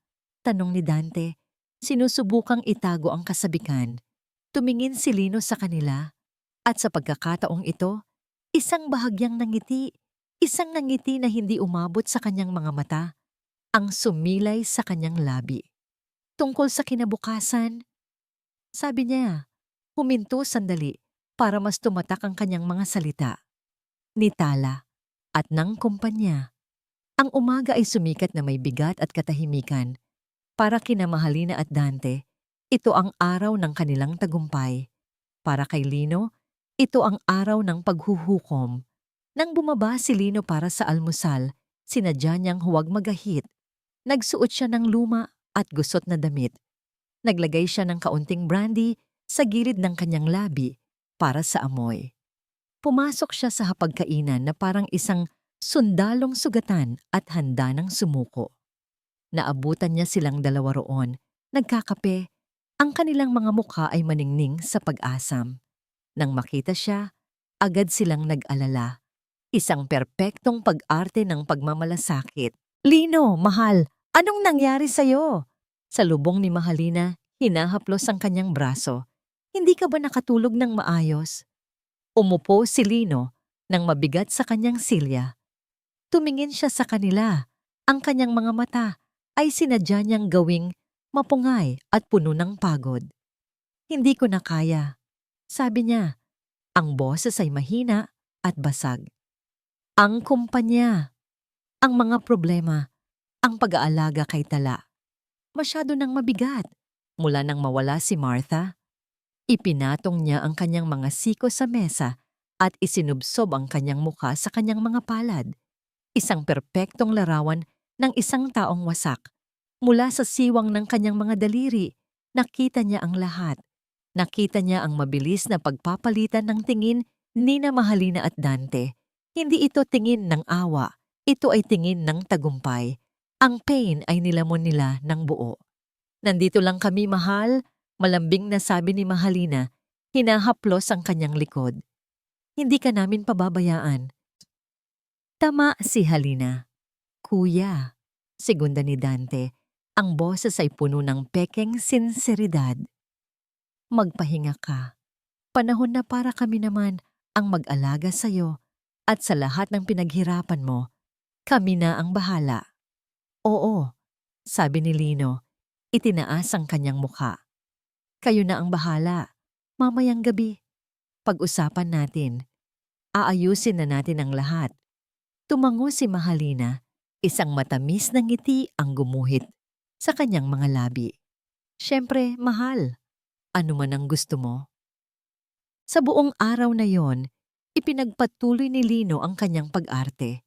Nagkulong siya sa kanyang study, paminsan-minsay naglalabas ng bote ng alak para makita nila. Ang kanyang bawat galaw ay kalkulado. Nang tanghali, habang si Mahalina at Dante ay abala sa pag-uusap sa telepono, marahil sa kanilang mga abogado, nakahanap si Lino ng pagkakataon. Nakita niya ang kanilang pinakamatapat na kasambahay, si Manang Elsa, na nag-aayos sa kusina. Si Manang Elsa ay matagal nang naninilbihan sa kanila. Mas matapat ito kay Martha kaysa kaninuman. Pumasok si Lino sa kusina. Agad na yumuko si Manang Elsa. "Sir Lino, gusto niyo po ba ng kape?" tanong nito. Lumapit si Lino at nagsalita ng pabulong. Ang kanyang boses ay mabilis at puno ng bigat. "Manang, makinig kang mabuti. Mas mahalaga ito kaysa buhay ko." Natigilan ng matanda. Nakita ang kakaibang kislap sa mga mata ng kanyang amo. "Mamayang hapon, eksaktong 6:00, maghahanda ako ng meeting sa sala. Kapag narinig mo akong sinabing, pakihanda na po ang merienda ni Tala.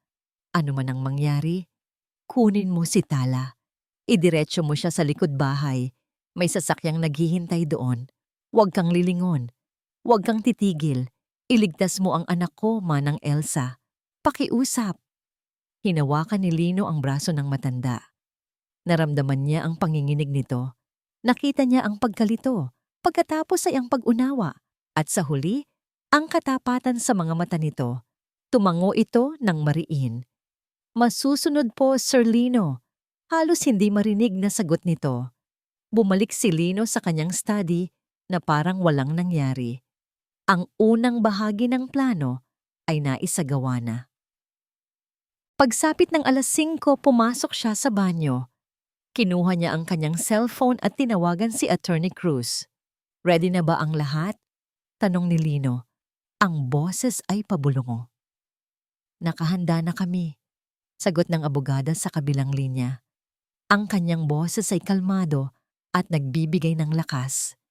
Ang mga pulis at ang taga-DSB ay nasa labas na ng village, naghihintay ng hudyat.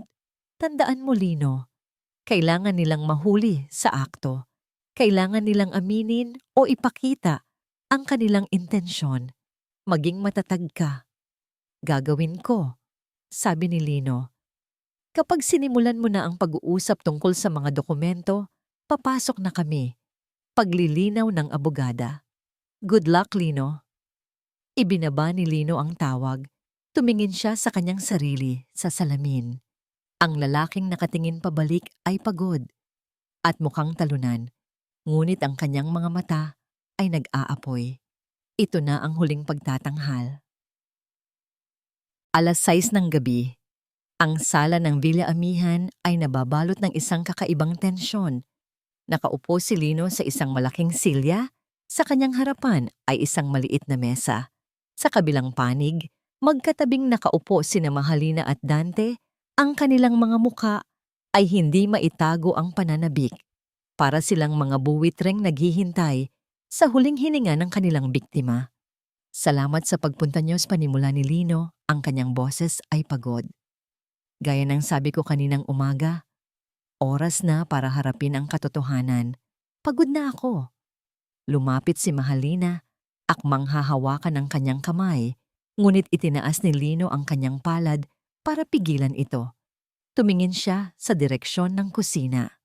"Manang Elsa," sabi niya sa mas malakas na boses, "pakihanda na po ang merienda ni Tala. Ito na ang hudyat." Sa isang sulok ng kanyang mata, nakita niya ang mabilis na pagkilos ni Manang Elsa. Ngayon, ligtas na ang kanyang anak. Pwede na siyang maging halimaw. Bumaling siya pabalik sa dalawa. Ang pagod sa kanyang mukha ay dahan-dahang nawala. Napalitan ng isang malamig na ekspresyon. "Dahil pagod na ako," pagpapatuloy niya, "kailangan ko nang isalin sa inyo ang lahat." Ang mga mukha ni na Mahalina at Dante ay nagliwanag. Hindi na nila itinago ang kanilang ngiti. Ito na ang sandaling pinakahihintay nila. Inilabas ni Dante ang isang makapal na folder na puno ng mga dokumento at inilapag ito nang may pagmamalaki sa mesa sa pagitan nila. Ang tunog ng paglapag nito ay parang isang martilyo ng hukom. Nandito na lahat ng kailangan mong pirmahan. Kuya, sabi ni Dante. Ang kanyang mga mata ay nagniningning sa kasakiman. Kumuha siya ng isang pluma at inabot ito kay Lino. Ang nangiti ni Dante ay lumapad. Isang ngiting puno ng lason at tagumpay. Tumingin siya sa kapatid na akala niya'y kanyang naloko. Handa ka na ba, kuya? Tanong niya ang salitang kuya ay puno ng panunuya. Kinuha ni Lino ang pluma. Tinitigan niya ito. Pagkatapos, dahan-dahan niyang itinaas ang kanyang tingin. Sinalubong ang mga mata ng kanyang kapatid. Ang malamig na ekspresyon sa kanyang mukha ay napalitan ng isang bagay na mas nakakatakot, isang ngiti. Isang naranangiting hindi ng pagsuko, kundi ng pagsalakay. Ang nangiti sa mga labi ni Lino ay hindi umabot sa kanyang mga mata. Hawak niya ang pluma, ang simbolo ng kanilang inaasam na tagumpay. Tinitigan niya ito. Pagkatapos ay ang mga mukha ni na Mahalina at Dante na puno ng hindi maitagong kasakiman. Ang kanilang mga mata ay nakatutok sa dulo ng pluma na para bang iyon ang susi sa paraiso. Dahan-dahan, sa isang kilos na puno ng kahulugan, ibinaba ni Lino ang pluma sa ibabaw ng mesa. Ang mahinang klik nito sa salamin ay umalingaw-ngaw sa nakabibinging katahimikan ng sala. Agad na nagbago ang ekspresyon ng dalawa. Ang pananabik ay napalitan ng pagkalito. Ano ang problema, kuya? Tanong ni Dante. Ang ngiti ay bahagyang nawala. May kulang ba sa dokumento? May kulang nga, sagot ni Lino. Ang kanyang boses ay kalmado, ngunit may bigat na parang bato. Hindi niya tiningnan ang mga papel. Sa halip, itinuon niya ang kanyang mga mata ng diretso kay Mahalina. Bago tayo magpatuloy, sabi ni Lino, may isang bagay lang akong gustong itanong. Napansin ko kasi kagabi. May pasa si Tala sa kanyang pulsuhan at kanina lang medyo namumula ang pisngi niya. Alam mo ba kung saan niya nakuha yon, Halina? Ang tanong ay parang isang kidlat sa isang maaliwalas na langit. Nakita ni Lino ang mabilis na pag-igting ng panga ni Mahalina. Ngunit bilang isang mahusay na aktres, mabilis siyang nakabawi. Isang malungkot na ngiti ang gumuhit sa kanyang mga labi. Lino, mahal, sabi nito. Ang boses ay biglang naging malambing at puno ng hinanakit. Alam kong nagluluksa ka pa rin. Alam kong nahihirapan ka. Pero huwag mo namang isipin na kaya kong saktan si Tala. Nadapa lang siguro ang bata. Alam mo naman, malikot. Tama si Halina, kuya. Sabad ni Dante, sinasakyan ang pag-arte nito. Masyado ka lang nag-iisip. Pinapagod mo ang sarili mo sa mga walang basehang hinala. Hindi kumurap si Lino. Hinala ba ka mo? Dito na nagsimulang bumigay ang pagkukunwari ni Mahalina. Tumayo ito. Ang kanyang mga mata ay nagsimulang mamasa-masa. Ang kanyang pag-arte ay naging mas desperado. Hindi ko matanggap to, Lino, sabi nito. Ang boses ay nanginginig sa pekeng panginginig. Pagkatapos ng lahat ng ginawa ko para sa pamilyang ito, pagkatapos kong ibigay ang lahat para alagaan ka at ang anak mo, ito ang isusumbat mo sa akin? Isang kasinungalingan? Sinisira mo ang puso ko. Nagsimula siyang humikbi. Mga hikbing perpektong isinadula. Kung ganyan kababa ang tingin mo sa akin, siguro mas mabuti pang umalis na lang ako. Kahanga-hanga ang kanyang pagtatanghal. Halos kapanipaniwala. Ngunit para kay Lino, ang kanyang mga luha ay parang lason na tumutulo mula sa mga mata ng isang ahas. Hinayaan niya itong matapos. Hinayaan niyang tumulo ang mga pekeng luha nito. Nang tumahimik na ang silid, maliban sa kanyang mga hikbi, nagsalita si Lino. Tapos ka na? Tanong niya. Ang boses ay walang emosyon. Natigilan si Mahalina sa kanyang tanong. Dahil kung tapos na ang iyong pagtatanghal, pagpapatuloy ni Lino, meron pa tayong kailangang pakinggan. Sa isang kilos na hindi nila inaasahan, kinuha ni Lino ang kanyang cellphone mula sa kanyang bulsa. Isang pindot lang at isang maliit na Bluetooth speaker na nakatago sa likod ng isang florera. Sa istante ang umilaw. Nagsimula ang recording. Sa una, ang boses lang ni Tala ang narinig, mahina at magalang. Tita Halina, sabi po ni Papa, dalhin ko daw po itong kape niyo. Nanlaki ang mga mata ni Mahalina. Ano ang kalokohan to, Lino? Hindi siya pinansin ni Lino.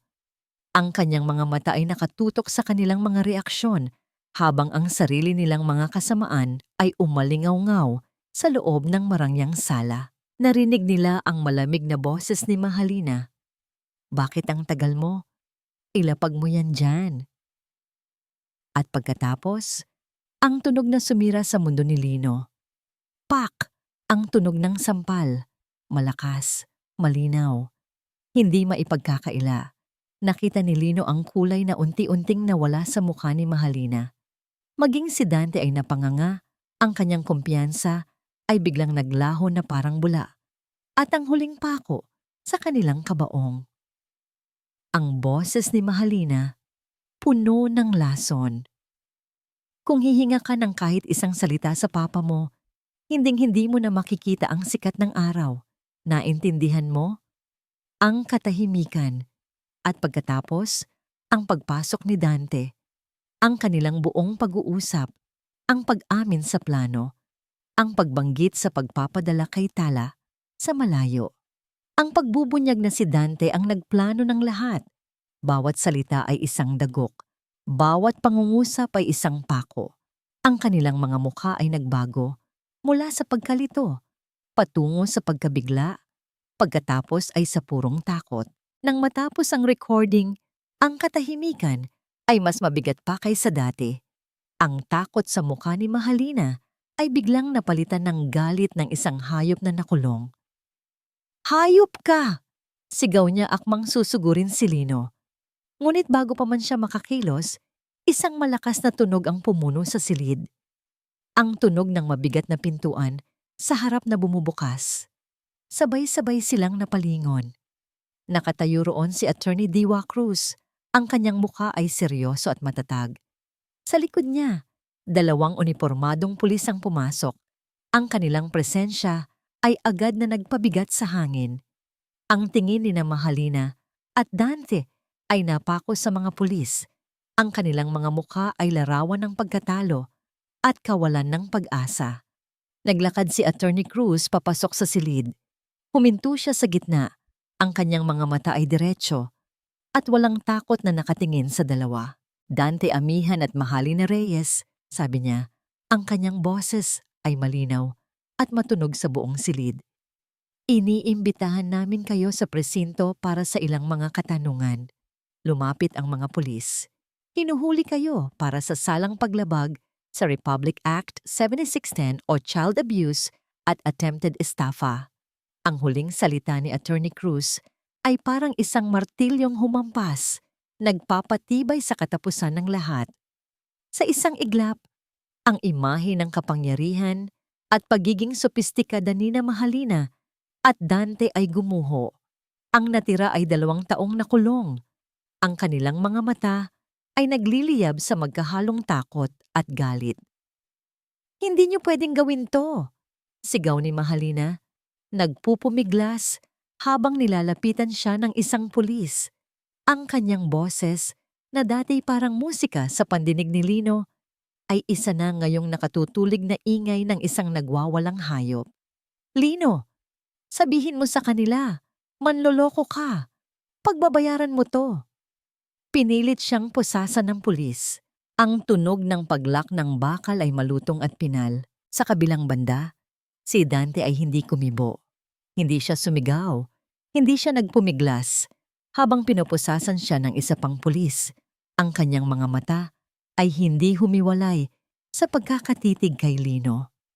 Kung ang mga tingin ay nakamamatay, kanina pa sana bumagsak si Lino na walang buhay. Sa mga matang yon, nakita ni Lino ang isang pangako ng walang hanggang pagkamuhi. Ang huling sinag ng kanilang pagiging magkapatid ay tuluyan ng namatay sa sandaling iyon. Habang hinihila sila palabas ng sala, patuloy sa pagmumura at pagbabanta si Mahalina. Ang kanyang mga sigaw ay umalingaw-ngaw sa buong kabahayan, mga salitang puno ng lason na dumudungis sa bawat sulok ng Villa Amihan. At si Dante, na natiling tahimik, ang kanyang katahimikan ay mas nakakakilabot pa kaysa sa mga sigaw ni Mahalina. Nang sa wakas ay sumara ang malaking pinto sa harap, isang nakabibinging katahimikan ang pumalit.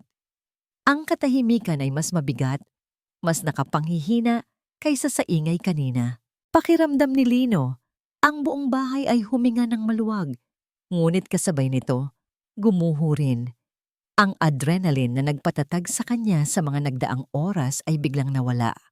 Ang natira ay isang nakakapanghina na pagod at ang bigat ng lahat ng nangyari.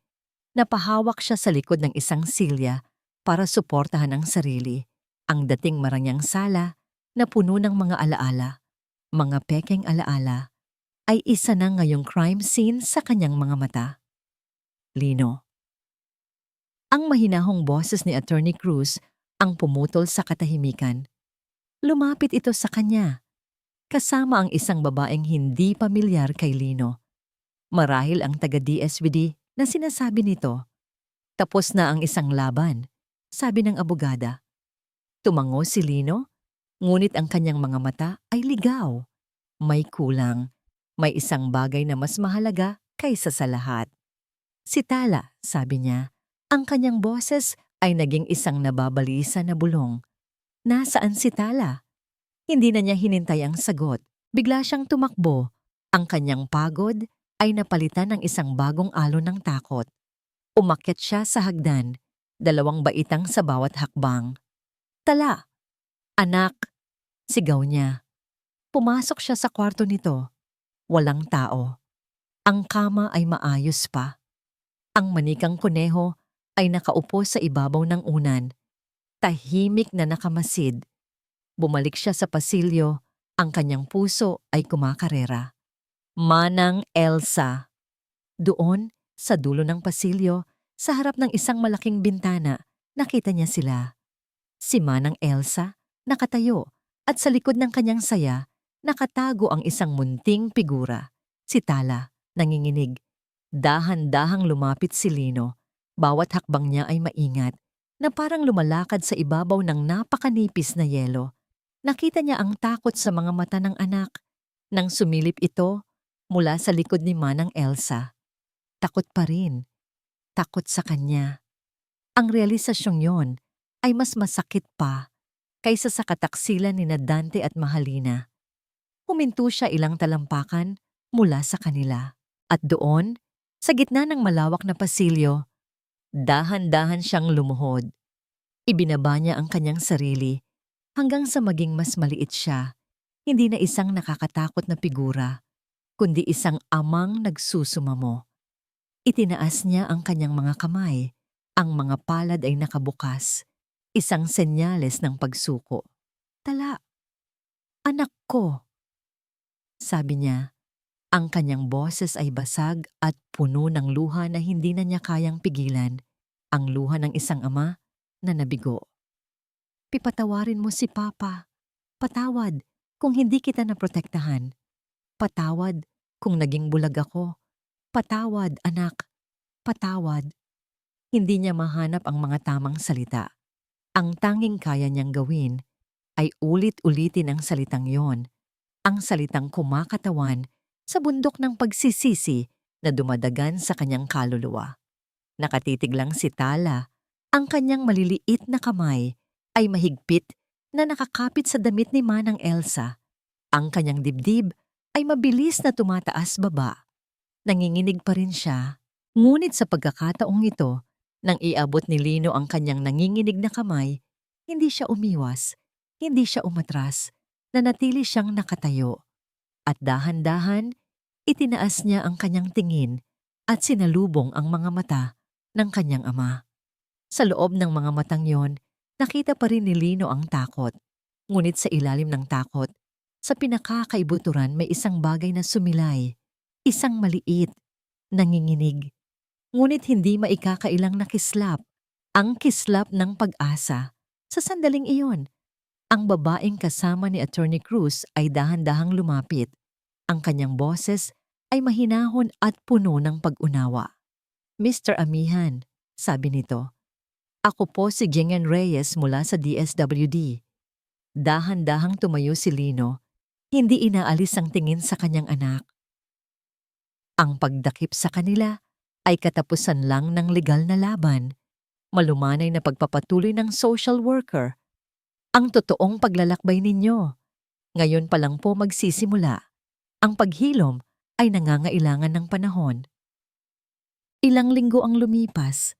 Ang kaso laban kina Dante at Mahalina ay umuusad. Isang prosesong mabagal at puno ng mga legal na terminolohiya na hinahayaan na lang ni Lino sa mga kamay ni Attorney Cruz. Ang kanyang buong mundo, ang kanyang buong universo ay lumiit at nagkasya na lang sa loob ng isang silid. Ang kwarto ni Tala. Ang Villa Amihan ay naging isang malaking mausoleo ng mga alaala. Ang katahimikan ay iba na. Hindi na ito ang katahimikang may tensyon. Ito ay isang katahimikang walang laman, mabigat, at malungkot.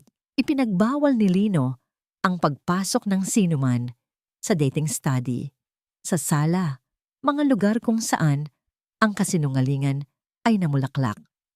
Ngunit ang pinakamabigat na katahimikan ay ang katahimikan ni Tala. Mula ng gabing iyon, hindi na muling nagsalita ang kanyang anak. Kahit isang salita. Ang kanyang boses, na dati parang huni ng ibon sa umaga, ay tuluyan nang nawala. Ang tanging tunog na maririnig mula sa kanya ay ang mga pigil na hikbi sa gitna ng gabi, kapag ang mga bangungot ay muling dumadalaw. Gabi-gabi, gigising si Lino sa mga sigaw na walang tunog ng kanyang anak. Dadatnan niya itong nakabaluktot sa kama, nanginginig. Ang mga mata ay dilat sa takot. Nakatitig sa isang bagay sa dilim na siya lang ang nakakakita. Yayakapin niya ito, ngunit ang pakiramdam ay parang yumayakap siya sa isang estatwang yelo. Sinubukan ni Lino ang lahat. Nagluto siya ng mga paborito nitong pagkain. Binilhan niya ito ng mga bagong laruan.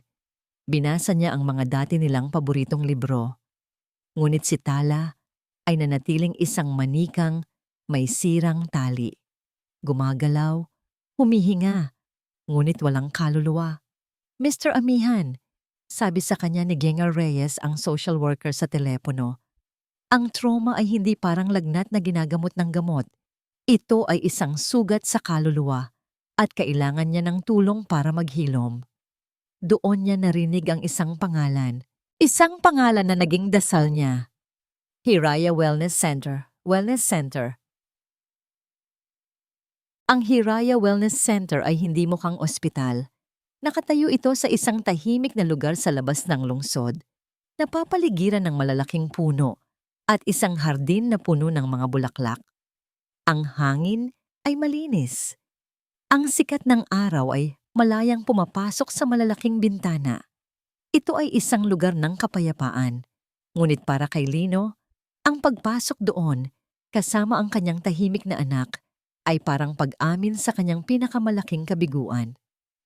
Sinalubong sila ng isang babaeng may malumanay na ngiti at mga matang puno ng pag-unawa. Ako si Dr. Althea, pagpapakilala nito. Maligayang pagdating sa Hiraya. Ang unang sesyon ng therapy ni Tala ay sa isang silid na mas mukhang playroom kaysa sa isang klinika. May mga unan sa sahig, mga laruan sa estante, at isang mesa na puno ng mga gamit pang sining. Umupo si Tala sa isang maliit na upuan. Si Lino ay nanatili sa isang sulok. Pinapanood ang bawat galaw. Ang kanyang puso ay puno ng kaba at pag-asa. Kumusta ka, Tala? Malambing na tanong ni Dr. Althea. Pwede kang maglaro o mag-drawing kahit anong gusto mo. Hindi sumagot si Tala. Ngunit pagkaraan ng ilang minuto, dahan-dahan itong kumuha ng isang piraso ng papel at isang krayola. Sa lahat ng kulay na nakalatag sa mesa, pula, asul, dilaw, berde, ang tanging pinili niya ay ang itim. At nagsimula siyang gumuhit. Ngunit hindi ito mga hugis, hindi ito mga larawan, ito ay mga guhit. Pabalik-balik madiin. Ang tunog ng Crayola sa papel ay garalgal at puno ng galit. Paulit-ulit niyang kinulayan ang papel hanggang sa ito ay maging isang solidong itim na parihaba. Isang bintana patungo sa kadiliman. Pagkatapos ng sesyon, kinausap ni Dr. Althea si Lino ng pribado. "Huwag kang mawalan ng pag-asa, Lino," sabi nito. "Ang itim na papel na yon, iyon ang kanyang boses sa ngayon. Iyon ang paraan niya ng pagsasabing, masakit, madilim dito. Ang trabaho mo ngayon ay hindi ang pilitin siyang lumabas sa dilim. Ang trabaho mo ay umupo sa dilim kasama niya hanggang sa maging handa siyang hanapin ang liwanag." "Paano?" tanong ni Lino. Ang boses ay puno ng desperasyon. "Maging present ka lang," sagot ng doktora. "Hindi mo kailangang magsalita. Hindi mo kailangang magtanong. Ang kailangan niyang maramdaman ay hindi na siya nag-iisa." Ang mga sumunod na sesyon ay naging isang pagsubok sa pasensya ni Lino. Gaya ng sinabi ni Dr. Althea, umuupo lang siya sa sulok. Minsan, nagbabasa siya ng libro. Minsan, nakatingin lang siya sa labas ng bintana. Ngunit ang kanyang buong presensya ay nakatuon kay Tala. Isang araw, ipinakilala ni Dr. Althea ang music therapy. Dinala sila sa isang silid na puno ng iba't ibang instrumento. Isang piano sa sulok, mga gitara na nakasabit sa dingding, mga tambol at marakas. Ang musika ay isa ring lengguwahe, Tala, sabi ng doktora. Ngunit nang subukan nitong iabot ang isang maliit na tamburin, umatras si Tala. Umiling siya. Ang kanyang mga mata ay puno ng pagtanggi. Itinago niya ang kanyang mga kamay sa kanyang likod. Anumang bagay na gumagawa ng tunog, anumang bagay na maaring makakuha ng atensyon, ay tila kinatatakutan niya. Nasaktan si Lino, ngunit naalala niya ang bilin ng doktora, pasensya. Isang hapon, pagkatapos ng individual na sesyon ni Tala, hinintay siya ni Lino sa labas ng music room. Narinig niya ang mahinang pag-uusap ni Dr. Althea at ng isa pang therapist. Dahan-dahan siyang sumilip sa maliit na bintana sa pinto. At doon, nakita niya ito. Si Tala ay nakatayo sa harap ng piano. Nag-iisa, dahan-dahan, itinaas niya ang kanyang maliit na hintuturo, nanginginig. At pinindot niya ang isang key. Ting! Isang solong nota, mahina. Ngunit para kay Lino, ito ang pinakamagandang tunog sa buong mundo. Pinindot niya ulit, isa pa, at isa pa. Mga notang walang direksyon, walang tono. Naglalaro lang. Sinusubukan. Pumasok si Dr. Althea at ngumiti. "Magandang tunog yan, Tala." At doon, sa hindi malamang dahilan, ang mga daliri ni Tala ay nagsimulang gumalaw na may layunin. Isang simpleng melodya. Pamilyar. Isang melodya na nagpabilis sa tibok ng puso ni Lino. Ang kantang iyon. Ang kantang iyon na laging kinakanta ni Martha para patulugin siya ang kanilang munting lalabay. Tinugtog niya ang unang linya. Simple at malungkot. Hindi siya nagsalita. Hindi siya kumanta. Ngunit habang tumutugtog ang kanyang maliliit na daliri, ang mga luhang matagal na niyang itinatago ay nagsimulang mamuo sa kanyang mga mata. At pagkatapos, isa-isang pumatak sa ibabaw ng puti at itim na mga tipan ng piano. Ang piano ay naging bagong sentro ng kanilang maliit na mundo. Ang mga session sa Hiraya Wellness Center ay naging pinakasagradong oras ng kanilang linggo. Hindi na ito isang lugar ng paggagamot lamang. Ito ay naging kanilang simbahan at ang musika ang kanilang dasal. Natutunan ni Lino na makinig, Hindi sa pamamagitan ng kanyang tainga, kundi sa pamamagitan ng kanyang puso. Kapag ang mga daliri ni Tala ay marahan na dumadampi sa mga tipa, na tinutugtog ang malungkot na himig ng lalabay ng kanyang ina, alam ni Lino na nangungulila ito. Kapag ang mga nota ay magaan at medyo mabilis, kahit paano'y may sigla, alam niyang nagkakaroon ito ng isang magandang araw. Ang piano ang naging boses ng kanyang anak. At sa bawat araw na lumilipas, mas natututo si Lino na unawain ang lengguwaheng ito. Isang hapon, sa gitna ng kanilang sesyon, biglang nagbago ang himig. Ang malambing na tunog ay nawala. Napalitan ito ng mga nota na mabibigat at magugulo. Ang kanyang maliliit na kamay ay nagsimulang bumayo sa mga tipa, lumilikha ng isang tunog na hindi musika, kundi ingay. Isang ingay na puno ng galit. Ang mga chord ay dissonant, masakit sa tainga. Ang bawat nota ay isang sigaw. Ang unang instinct ni Lino ay tumayo. Ang pigilan siya, ang yakapin siya at sabihing, "Tama na anak." Ngunit naalala niya ang mukha ni Mahalina, ang tunog ng sampal sa recording. Ito ang galit na matagal nang kinimkim ni Tala. Ito ang lason na kailangan niyang ilabas. Kaya nanatili siyang nakaupo sa kanyang sulok. Hindi siya gumalaw, hindi siya nagsalita. Ipinikit na lang niya ang kanyang mga mata at tinanggap ang bawat masasakit na nota. Bawat bagsak ng kanyang kamay sa piano ay isang suntok na tinatanggap niya sa kanyang dibdib. Nararapat lang ito sa akin, naisip niya. Ito ang boses niya. Kailangan kong pakinggan. Tumagal ito ng halos 10 minuto. 10 minuto ng purong kaguluhan at sakit. Pagkatapos, biglang huminto. Ang huling matinis na tunog ay dahan-dahang naglaho sa hangin. Nang imulat ni Lino ang kanyang mga mata, nakita niya si Tala na nakayuko sa ibabaw ng piano. Ang kanyang mga balikat ay umaalog sa pagod at pigil na pag-iyak. Nakasubsob ang kanyang mukha sa kanyang mga braso. Hindi pa rin gumalaw si Lino. Hinayaan niya lang itong doon. Hinayaan niyang maramdaman ng kanyang anak na ligtas itong magalit, ligtas itong masaktan, at hindi siya aalis sa tabi nito. Nang gabing iyon, habang nagmamaneho sila pauwi, isang himala ang nangyari. Ang biyahe ay tahimik, gaya ng dati. Tanging ang tunog lang ng makina ng sasakyan at ang mga ilaw ng poste sa kalsada ang kanilang kasama.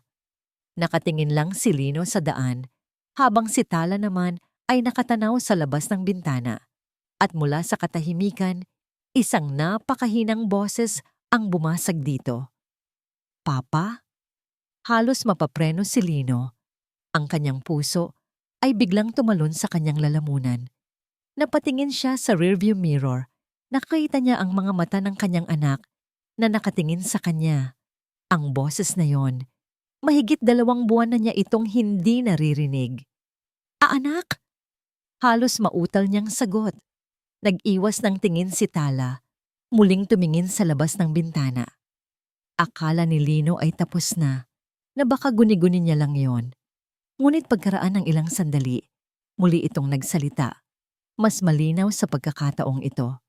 "Namimiss mo ba si Mama?" Ang simpleng tanong na yon ay parang isang gripo na biglang bumukas. Naramdaman ni Lino ang init na kumalat sa kanyang mga mata. Kinagat niya ang kanyang labi para pigilan ang pag-iyak. Dahan-dahan niyang itinabi ang sasakyan sa gilid ng kalsada. Humarap siya sa kanyang anak na nasa likod. Nakatingin pa rin ito sa labas. Oo, anak," sabi niya. Ang kanyang boses ay nanginginig at basag. "Araw-araw, bawat minuto, sobrang miss na miss ko ang mama mo." Dahan-dahang lumingon si Tala. Sa unang pagkakataon, hindi natakot ang nakita ni Lino sa mga mata nito. Ito ay kalungkutan. Isang kalungkutan na sa wakas, kaya na nilang paghatian. "Ako rin po," bulong nito.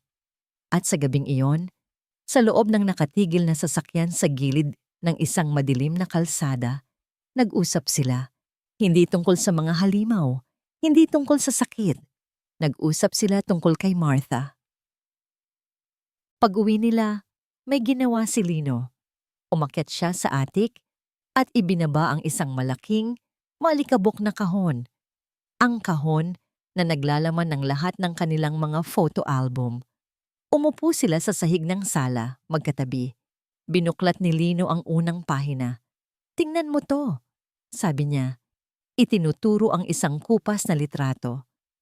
"Ito ang unang picture namin ng mama mo. College pa lang kami dito. Ang gulo pa ng buhok ko, no?" Isang napakaliit. Halos hindi makitang ngiti ang sumilay sa labi ni Tala. Ipinagpatuloy ni Lino ang pagkukwento.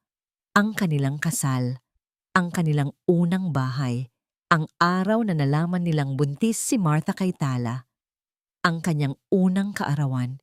Ikinuwento niya ang bawat litrato, binuhay ang bawat masayang alaala. At si Tala, nakinig. Paminsan-minsan, ituturo niya ang isang litrato. Paminsan-minsan, ang kanyang maliit na daliri ay hahaplusin ang nakangiting mukha ng kanyang ina sa papel. Hindi na nila kailangan ng piano sa sandaling iyon. Ang kanilang musika ay ang mga alaala. Makalipas ang isang linggo, sa kanilang susunod na session sa Hiraya, isang bagay na naiiba ang nangyari. Pagkatapos ng kanyang oras sa piano, sa halip na maupo lang, lumapit si Tala kay Lino. May hawak siyang isang piraso ng music sheet. Inabot niya ito sa ama. Ang mga nota ay isinulat ng kamay. Medyo magulo at hindi perpekto. Ang sulat ng isang bata. Sa itaas ng papel, may pamagat. Tinitigan ni Lino ang mga salitang nakasulat sa nanginginig na sulat kamay. Ang kanyang puso ay tila hihinto sa pagtibok. Ang pamagat ay simple lang. Isang awit para kay Papa. Isang taon. Isang taon na ang lumipas mula nang gumuho ang mundo ni Lino at muli niya itong binuo, piraso bawat piraso. Ang Villa Amihan, kasama ang lahat ng multo at masasamang alaala nito, ay matagal nang naibenta. Ngayon, ang kanilang tahanan ay isang mas maliit na bahay sa isang tahimik na subdibisyon. Isang bahay na hindi puno ng mamahaling gamit, kundi ng mga bagay na mas mahalaga. Kapayapaan, tiwala, at tunog ng tawanan. Ang pinakamalakas na tawanan ay laging nanggagaling kay Tala.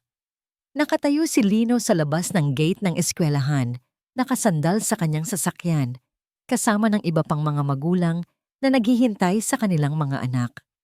Pagsapit ng 3:00, ang tunog ng bell ay umalingaw-ngaw. Sinundan ng masayang sigawan ng mga bata na sabay-sabay na lumabas. Hinanap ng mga mata ni Lino ang kanyang anak. At doon, sa gitna ng mga batang tumatakbo, nakita niya ito. Ang kanyang buhok ay nakatali sa 2 tirintas, ang kanyang uniforme ay medyo gusot, at sa kanyang mga labi ay may isang maningning na ngiti. "Papa!" sigaw ni Tala nang makita siya. Tumakbo ito palapit sa kanya. Ang maliit nitong school bag ay tumatalbog sa kanyang likuran. At nang makarating ito, walang pag-aalinlangan, ipinulupot nito ang kanyang mga braso sa baywang ni Lino at niyakap siya ng mahigpit. Niyakap siya pabalik ni Lino, isinubsob ang kanyang mukha sa mabangong buhok ng anak. 1 taon na ang nakalipas, ngunit ang simpleng yakap na ito ay isa pa ring himala para sa kanya. Naaalala pa niya ang mga araw na ang isang simpleng haplos ay nagpapatalon dito sa takot. Ngayon, siya na ang unang yung mayakap. "Kumusta ang school, my little star?" tanong niya habang inaayos ang buhok nito. "Okay lang po. May star po ako sa math." Masayang sagot nito, ipinapakita ang isang maliit na selyo sa kanyang kamay. "Wow! Ang galing naman ng anak ko," sabi ni Lino. "Tara na. Baka malate pa tayo." "Saan po tayo pupunta, Papa?"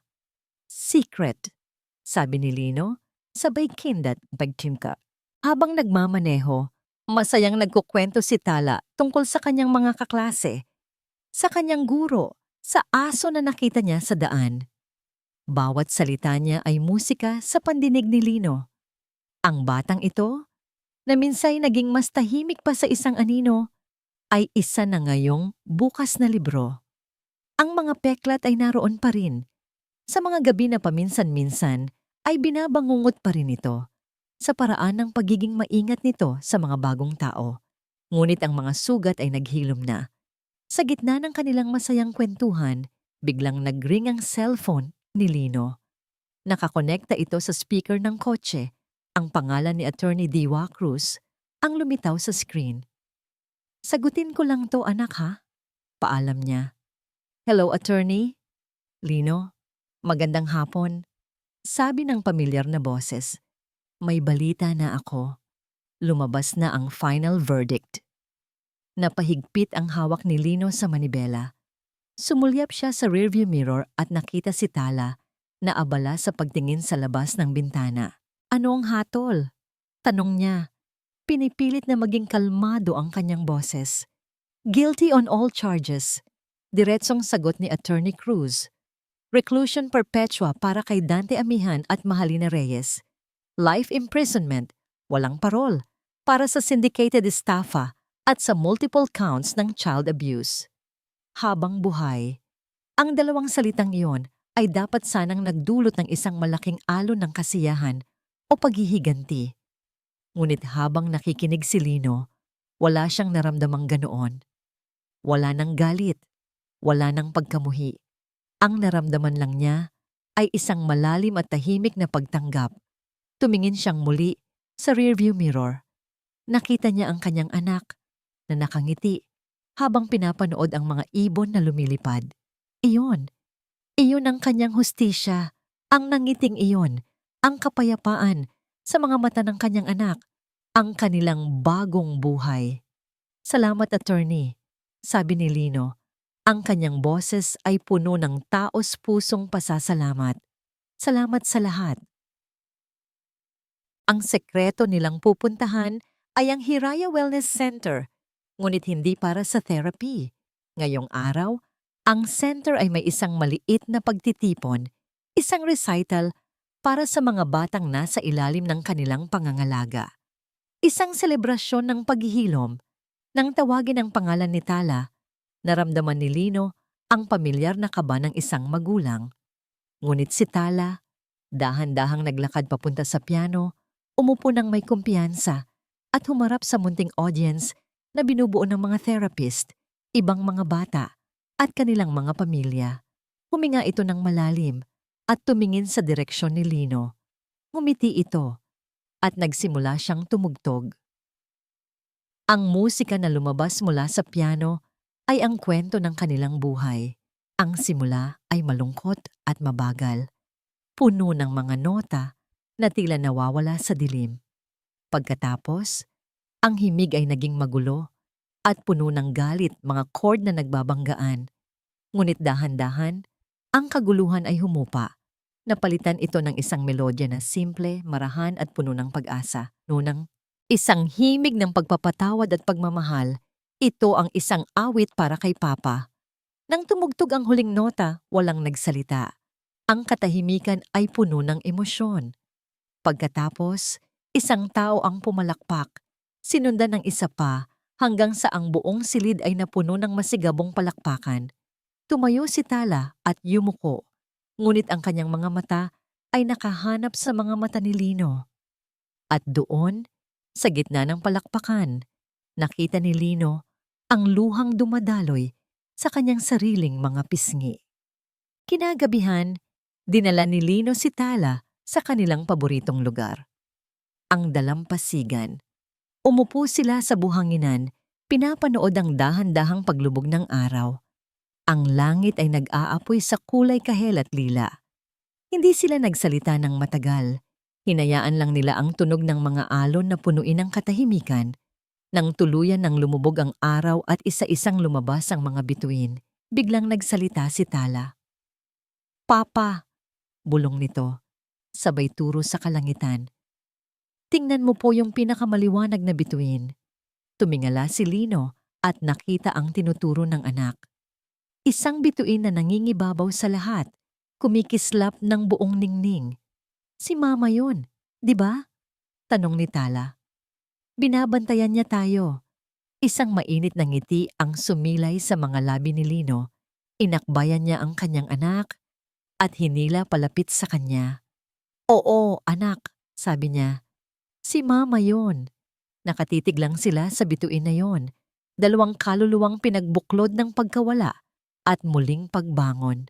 Pagkaraan ng ilang sandali, hinalikan ni Lino ang tuktok ng ulo ni Tala. Siya ang bituin sa langit, bulong niya. At ikaw ang bituin ko dito sa lupa, Tala.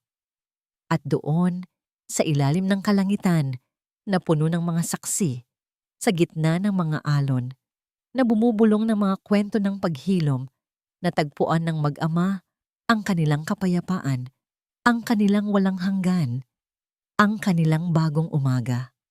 At dito po nagtatapos ang kwento ni Nalino at ng kanyang bituin na si Tala. Isang kwentong nagpapatunay na kahit sa pinakamadilim na gabi, laging may sisikat na bagong umaga.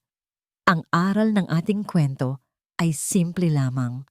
Ang pagmamahal, lalo na ng isang magulang, ay hindi lamang isang pakiramdam.